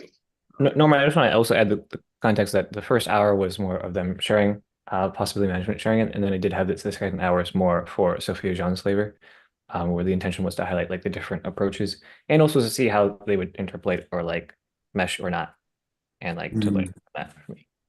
I got to see Johan play with the anger parts. I got a sense of the flavor there. And so I was like, is there more? Or is there a different I also feel way to meet maybe them? like my stance is to like to celebrate the different focus or areas and to like evoke that, but it's still again because I did want to have more of the second half to be focused on like Sophia Jean's flavor and like how that may be evoked in connection with possibility management or not, or just how she may more like hold the flavor of the room and to see how that bloom may impact the group. We can change that too, but that was just my original intention. So and I think you just only joined later, so that's some context that was important for me to share. Yeah, thanks. Sophia Jean, I've been sitting on another question. And since this is a little pause, and it can go on this direction, I'm gonna go on this direction and sleep. Thank you. Thank you. Happy integration. Nice to meet you. Sleep. Yeah, and everybody else. Okay. Good night. Good night, Vera.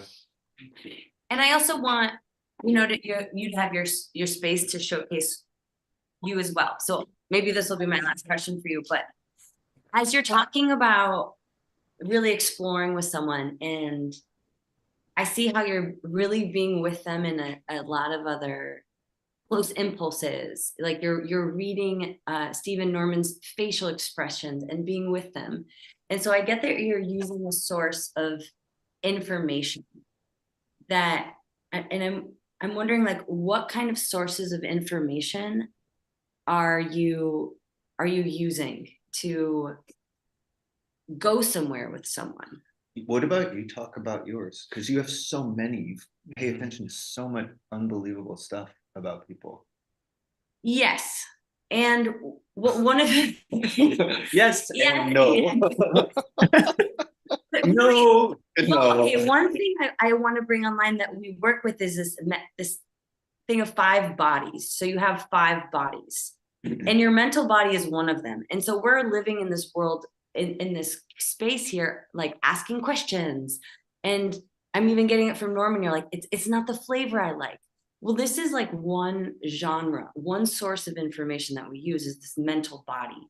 And really the work that we're doing is actually not in the mental body, but it's in the other bodies. And so it's like, yeah, this refined question thing, I'm losing my mind trying to figure out, how do I ask better questions? And then there are 4 other bodies. So then there's the emotional body. And that was a little bit of the flavor you're getting of like, okay, like you can feel, let that be the source of information that comes through you, and not your reasoning and logic. And do I have a good enough answer to be angry? It's like, can you use another source of information?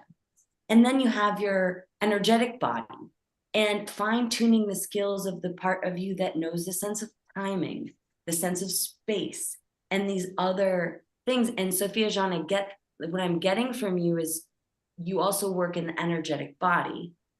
Where are we at? Which am I missing? What's Just next? keep going. Archetypal. There's one more before that. Physical. Dear God. The physical body. This is how, anyway. So you have your meat suit, really. In the physical body, it's like you can use the activation and these other things. But then there's a 5th body, which we talk about, is the archetypal body. And this is the part that's connected to your purpose. And so when we're like, all right, and play. As I'm listening to you, I'm trying to like listen.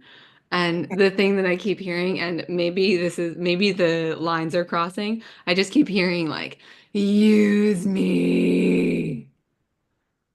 That I want to be used, or you want to be used? I'm trying to listen, and that's the message I'm hearing. And I don't know if, the wires are crossed somewhere, but that was like I got a strong enough hit of it finally that I was like, okay, I'll put that out there for consideration. Actually, I really do want this question to be for you, but when you're talking about using me, I'm talking about the archetypal body, and what it really is how can I open myself up to really being a source of more possibility in someone's life? How can I be a source of more clarity in someone's life, or discovery, or initiation? And these are the principles which I want to be used by, which I want to source in other people's lives. Yeah, I'm really getting that. That's how I want to be used.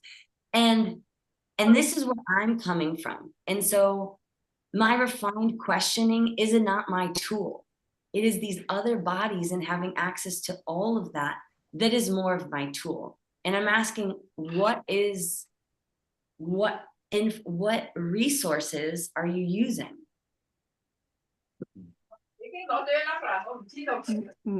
Resources?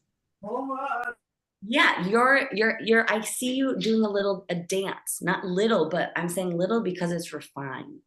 You have these like micro sensitivities to people. And so I'm assuming that's your language. That's how you work. And I wanted to hear more.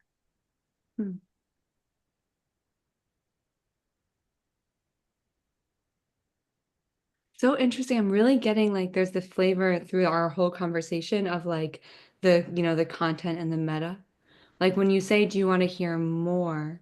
Do you want to hear me talk about it, or do you want to see me dance more and experience it? And I keep getting caught on like, on that question of like, do they want to experience more of it or do they want to hear me talk about it? I want to be trained in it.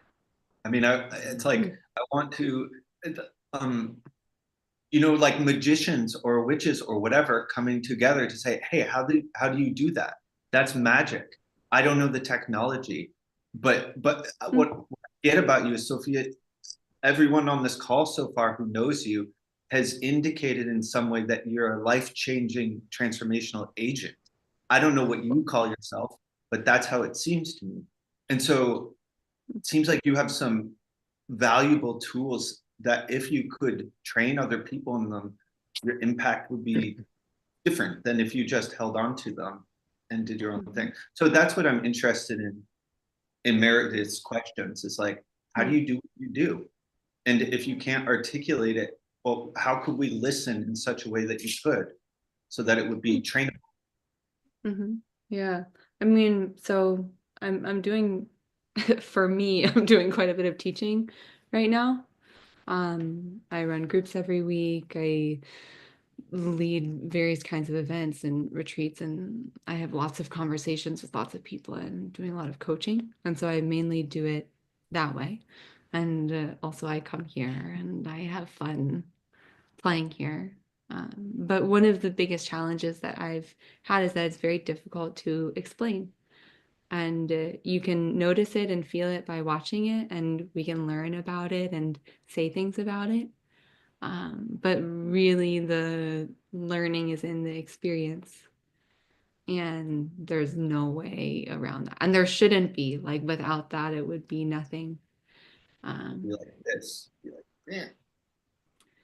Yeah, like to me, the embodiment of what we're talking about is the most important thing. Like, can I embody like what is important to me? And for me, play is deadly important. And so I'm often embodying that unless I have something else that needs to be accomplished. But yeah, I think like if there's one thing I would talk about or something, it's like the willingness to enter into the dance without understanding it and just experience what arises and to experience safety without understanding. And that can be really tricky because it can feel really, really dangerous. And it's usually not dangerous for the system, but it can feel really dangerous for like the mind that wants to know in order to be safe. And that's a lot of what the like there's a little bit of treacherous ground between, seeing something yummy and being willing to really enter into like, well, what is it like to actually experience that? I love working with like what feels good. Like the one of the only things that's ever gotten me out of like really bad places is like the sense that something good is possible or there's something that I want that's not possible from where I am. And that's like one of the only things that's like had me willing to like tear myself through really treacherous territory and like emerge from it. So I like to find like what is delicious enough and wonderful enough and like feel so good that it's worth it to, battle your worst addictions to the other side of to really be able to feel.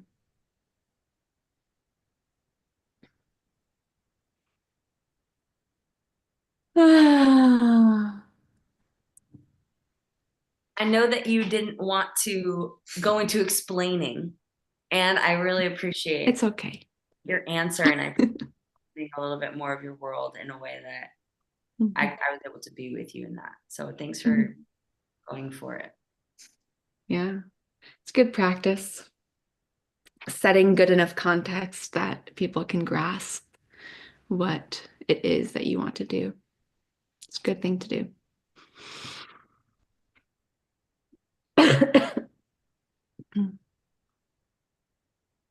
You're on mute.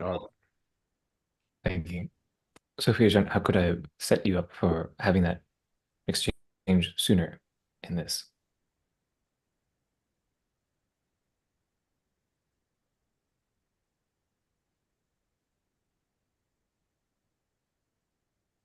Okay, I think my time is over for now. Thank you so much for having us, Alton, and Glad to meet you all. Thank you, Devin, for taking point on that and gathering us there. Oh, wait, Bye. Meredith, for connecting us. Wow. Thank you. Okay, bye-bye. Rest well. I think it's hard when, like, if they're really in coaching mode and trying to coach me, then it's just gonna be a tricky dynamic.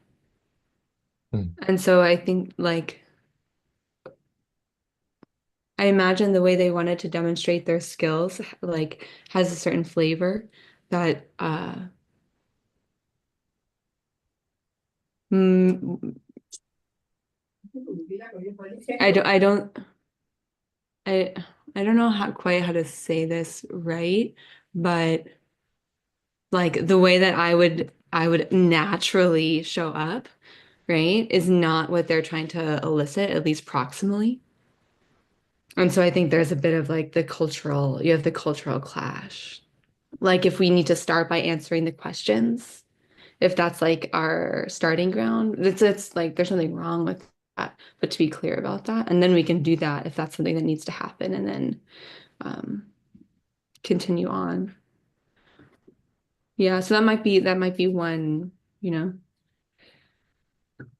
how much clarity do they need before they're willing to enter into the dance? Might be one question. Because some people you can throw them in and they'll just be like, okay, we'll find out what happens here, you know? I don't know. Alton, this session, or at least like the second part when you wanted to see if Sophia Jean's world could overlap with possibilities coaching, it felt a little bit like the session with Cray and the Zen. Story. Yeah, where It's brutal. Oh, it's a brutal one. completely different like worlds, but it was just like it felt more like a judo match than like a an earnest like two children playing show and tell in like a ooh, I want to see what like I could learn and play with you and vice versa. It felt like a and then I'll come from this angle and then you'll come from this thing. Just like a match rather than a collaboration. It was also just very different languages, like speaking very different languages. I don't know Okay, why come we on, all Steve. can't. The Yeah, question was, what could I have done alternatively? No, come on. Let him. Steve, what is it? Oh yeah, well I just want to say I don't understand all this. Is so like we got to connect. Just begin with connecting. Like it's not like it's nothing to. There's no technique. I don't think. Like just hello, hey, It's a good place to start. yeah. Like so it's such a loaded if we're coming in with all this. I feel like hey.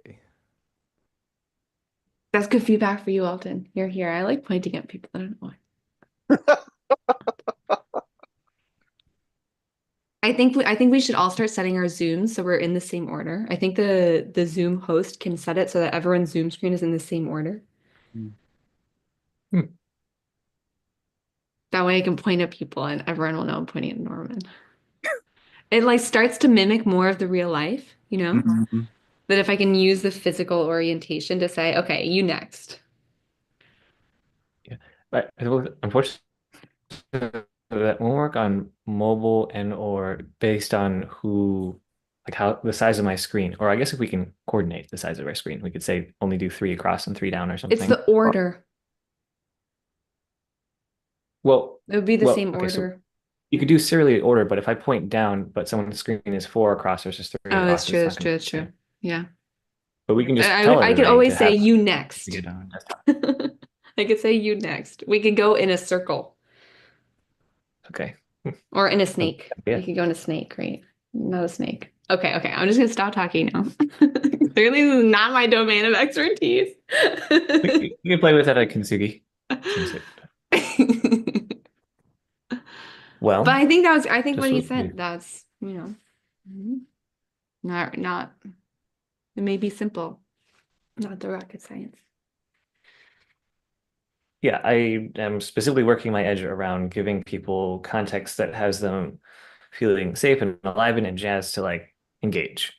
And the Mhm. default, it seems to go into a rut of like, oh, lack of psychological safety. So then I just play really small and like I didn't have enough hand holding. So therefore I didn't like put myself much Can I into the provide an pool. alternative frame? Yeah, yes, please. Okay, so I had this cool conversation with a friend of mine who's he's a therapist, and we recorded it. It's in the form of a podcast, but this was on it, I'm pretty sure. Which is that like in a lot of classic healing roles, like in the role of a therapist or a doctor, there's a clear role. And so the doctor or the therapist holds a certain position and they don't bring the rest of their humanity into it often. They're holding a role for the client who then gets to be however they are and move wildly or thrashingly or however it is that they are. And in the way that I like to work, I like to bring more of the humanness into it, like more of my kind of normalcy into it. Um, and then depending on the who is more skilled in the moment, there are like shifting roles. So if in a moment, Alton, you are being more skilled, you are actually in the role of this. And if in a moment I am being more skilled, then I am in the role of this. Mm. And there's something about the possibility of those roles being mobile and being able to be in the role of like the coach, but also in the role of the human. Mhm. And for people to know that they can move between those like without penalty or something like that. I think there's something in there that's interesting.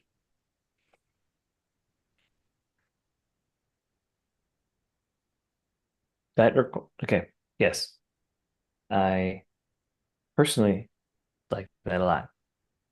Maybe like how do I know you it's very invite first the expensive for other humans people to and take then on the and off that. roles or something? Like first the human and then the role. Okay, that's a great background philosophy and stance. Mhm. Okay. Also, when you're dropped in more, I don't think you have anywhere near as much trouble with this. Because when you're dropped in more, you pay a lot more attention and you move a lot slower and you tend to weave more smoothly. I imagine it's higher stakes, like we're recording it. They're like people you really want to succeed. You want to be the successful connector, and then the stakes are higher and things get a little tighter.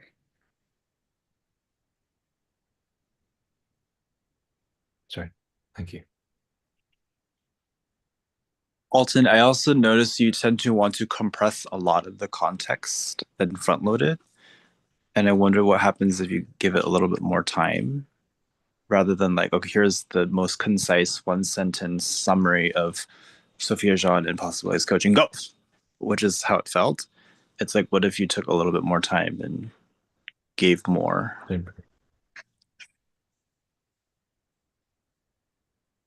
Gave more space for it to breathe. Gave more, took your time in sharing what you saw as the overlap, not just at the tools or collaboration level, but as like humans.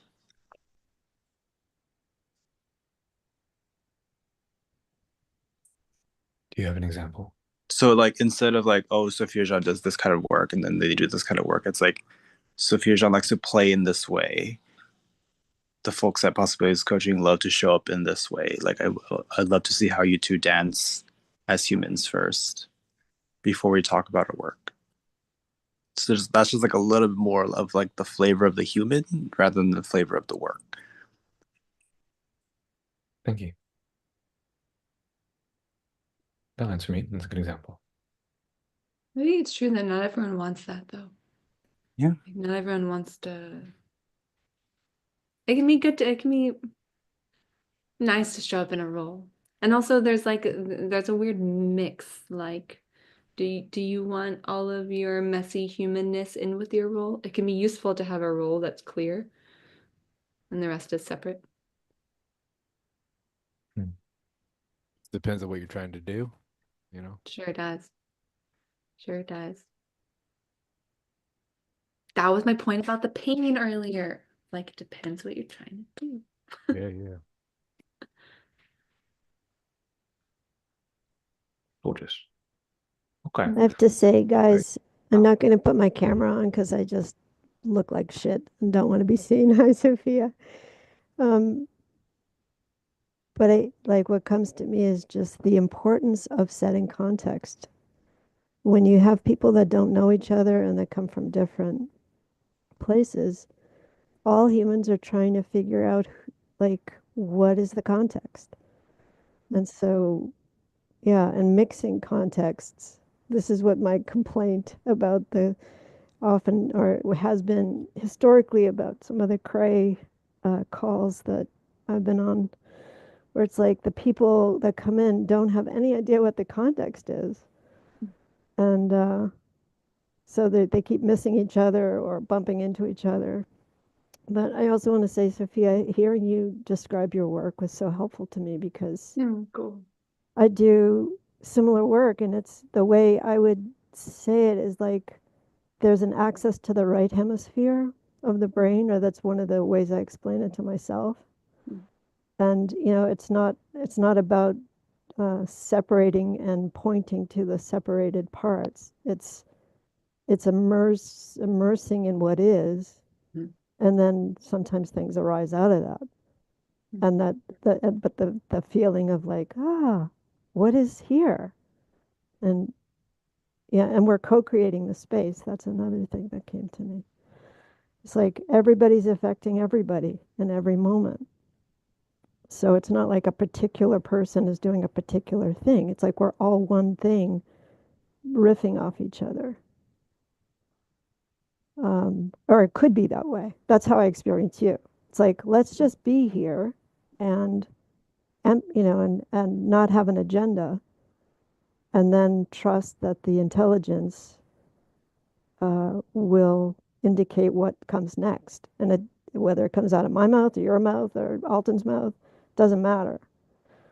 But I think mixing the two, like trying to mix, uh, mix people without them knowing it, or without, that context, I think that was really a challenge. And I think everybody navigated it pretty well from my perspective. So, I just did my normal thing. I uh-huh. appreciate what you shared, Cynthia. Yeah, I resonate with that. But also I always have an agenda. Like my agenda is always like for aliveness. Like how do we See. draw forth like what is like beautiful and alive? Beautiful, writ very large. I just want to own that because I have Oh, I strong love that. And agendas. I love that you have the clarity to know that. Mm. Yeah, that feels good. And I apologize Wow. for not coming on camera, guys. I'm just like, I don't feel well, and I'm just kind of bleh. So thank you all for sharing. I'm going to go now. Thank you, Alton. Love you. Love you, Cynthia.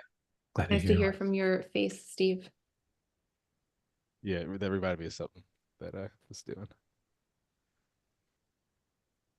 Or just to say, in this class I was doing at Berkeley around whatever related stuff, someone wrote in the final, Steve, you want energy. Here is energy. As far as that aliveness, Sophia, I was just commenting on. I feel you. Looks like it.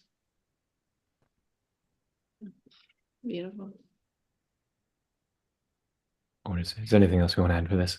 I feel really juiced and really complete on this, and yeah, really celebratory of the different flavors and ways of dancing that you evoke, Sophia John, in your work. Thank you. Cool. Hmm?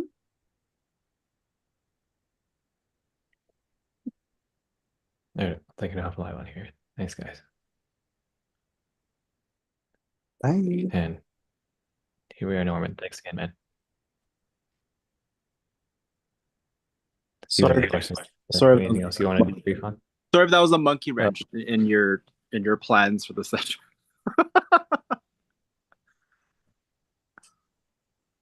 And I'll hop anytime, Alton, but I'm happy to hang if it's okay to hang. Yeah, I was saying that I was happy to debrief with you if you had any other things you wanted to add to, for sure. And yeah, I guess Norman, I will say that I do.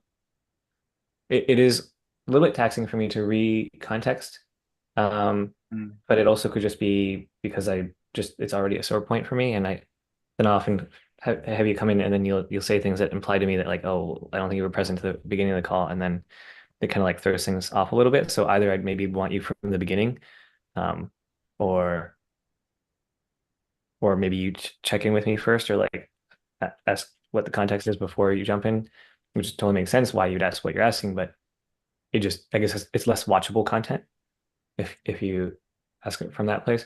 Or maybe it is more watchable because then people relate to where you're coming from. I don't know, but I find it personally at this moment, texting to have to read context, especially because it's already a sore point for me. But I'm happy to talk about it another time. I feel like very low glucose right now, having just spent a bunch of bandwidth on like having to track so much of it. But I'd love to talk with you about it too. But by default, I prefer, unless if we talk about it otherwise, you just join from the beginning if you want to join them, just so I don't have to think about or track that as much. Um, Nice. Hear you. Cool.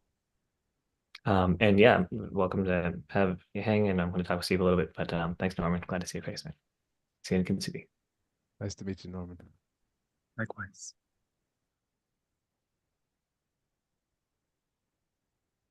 Hell, thank you for Yeah, the we did it. invitation. A pleasure. Yeah, and I didn't.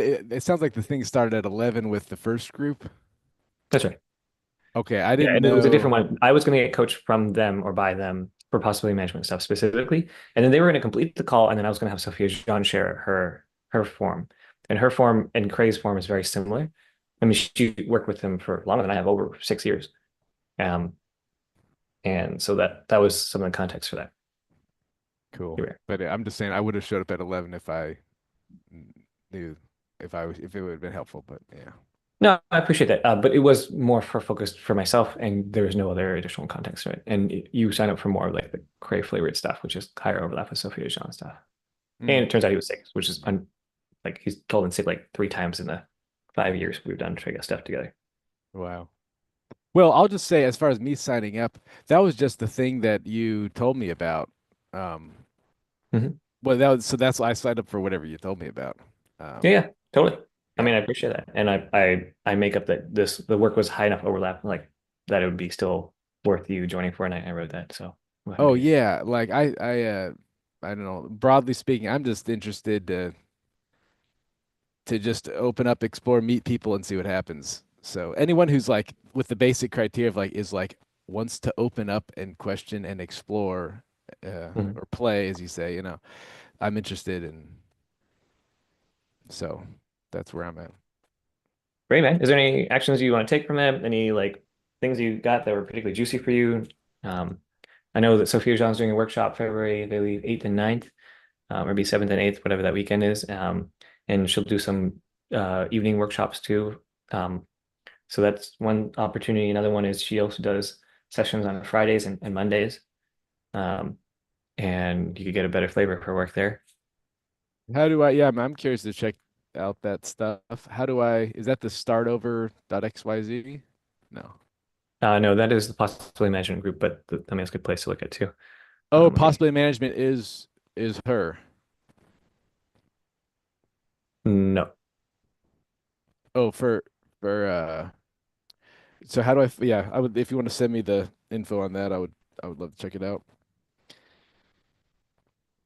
And yeah, as far as what's particularly juicy for me, yeah, well, at the beginning with the whole like how I said things, and then how she's like, "Well, you guys asked for something like that." I thought, "Oh, I didn't," because I want to, I want to like really open up and divulge, and I always thought that was interesting how it's true. I feel like I and maybe others like we're all like looking like I'm responding to somebody trying to meet them or something, and so if someone asks me a question more in one way, I like I feel like that was revealing how like intuitively I respond in kind, even if I want to say, hey, I'd rather have a more heart to heart meeting here or something.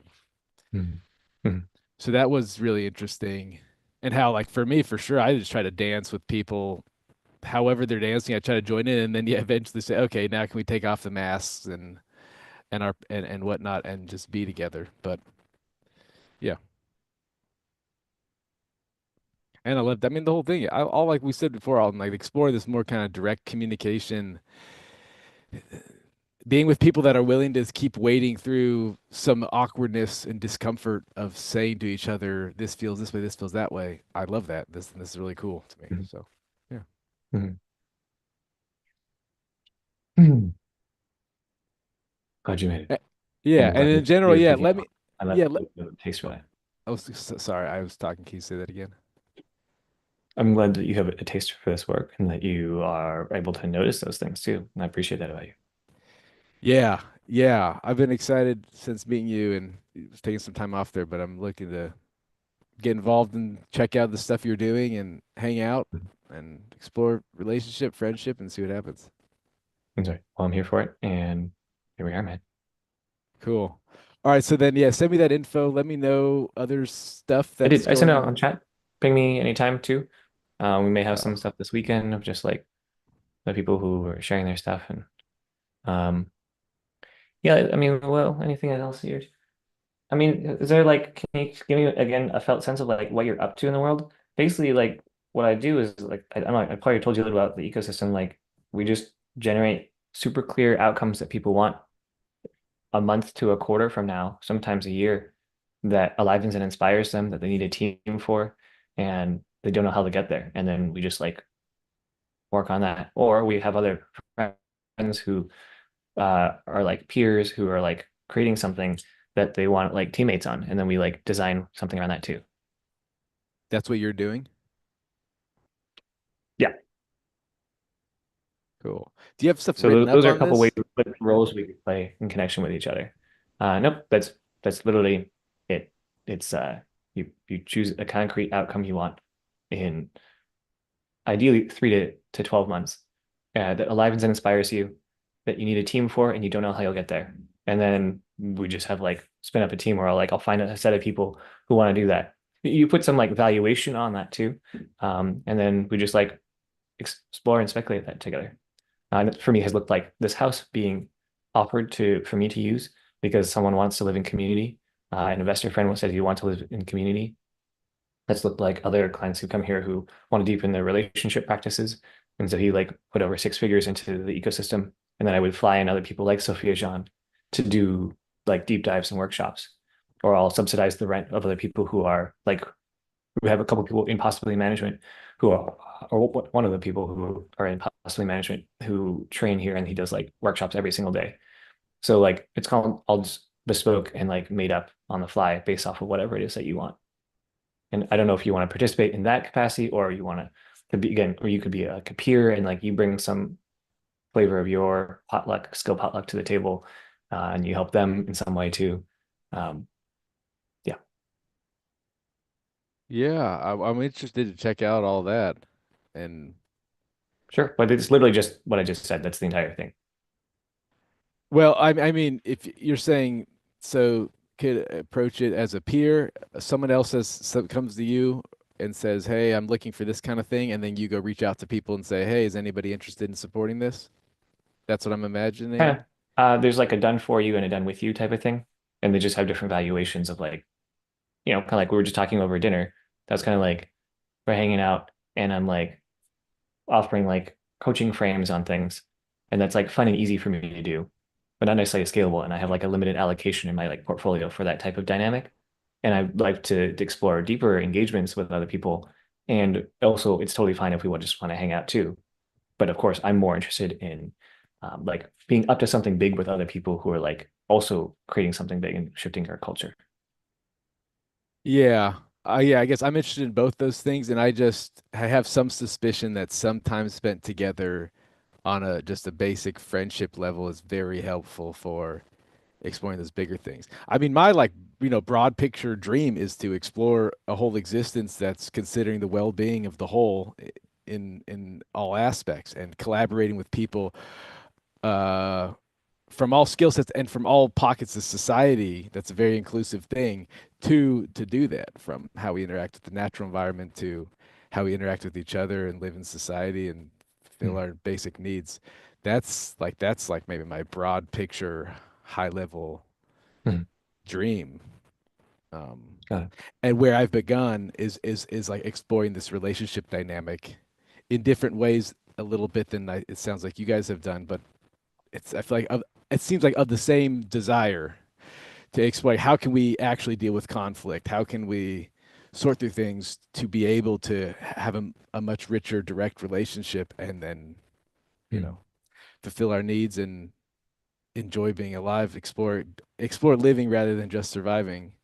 Um, so so that's been kind of my angle. And then I've been working with people. I have some collaborators in New York that are like from the projects of Brooklyn that are like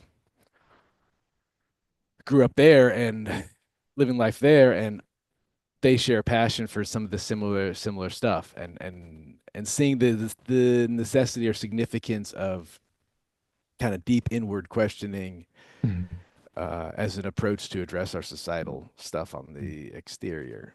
And so yeah, and then had the class at Berkeley, and then working with some of the students and starting the student organization and organizing gatherings on Berkeley's campus to come together with people to engage in some of this kind of stuff. So that's where I'm at right now.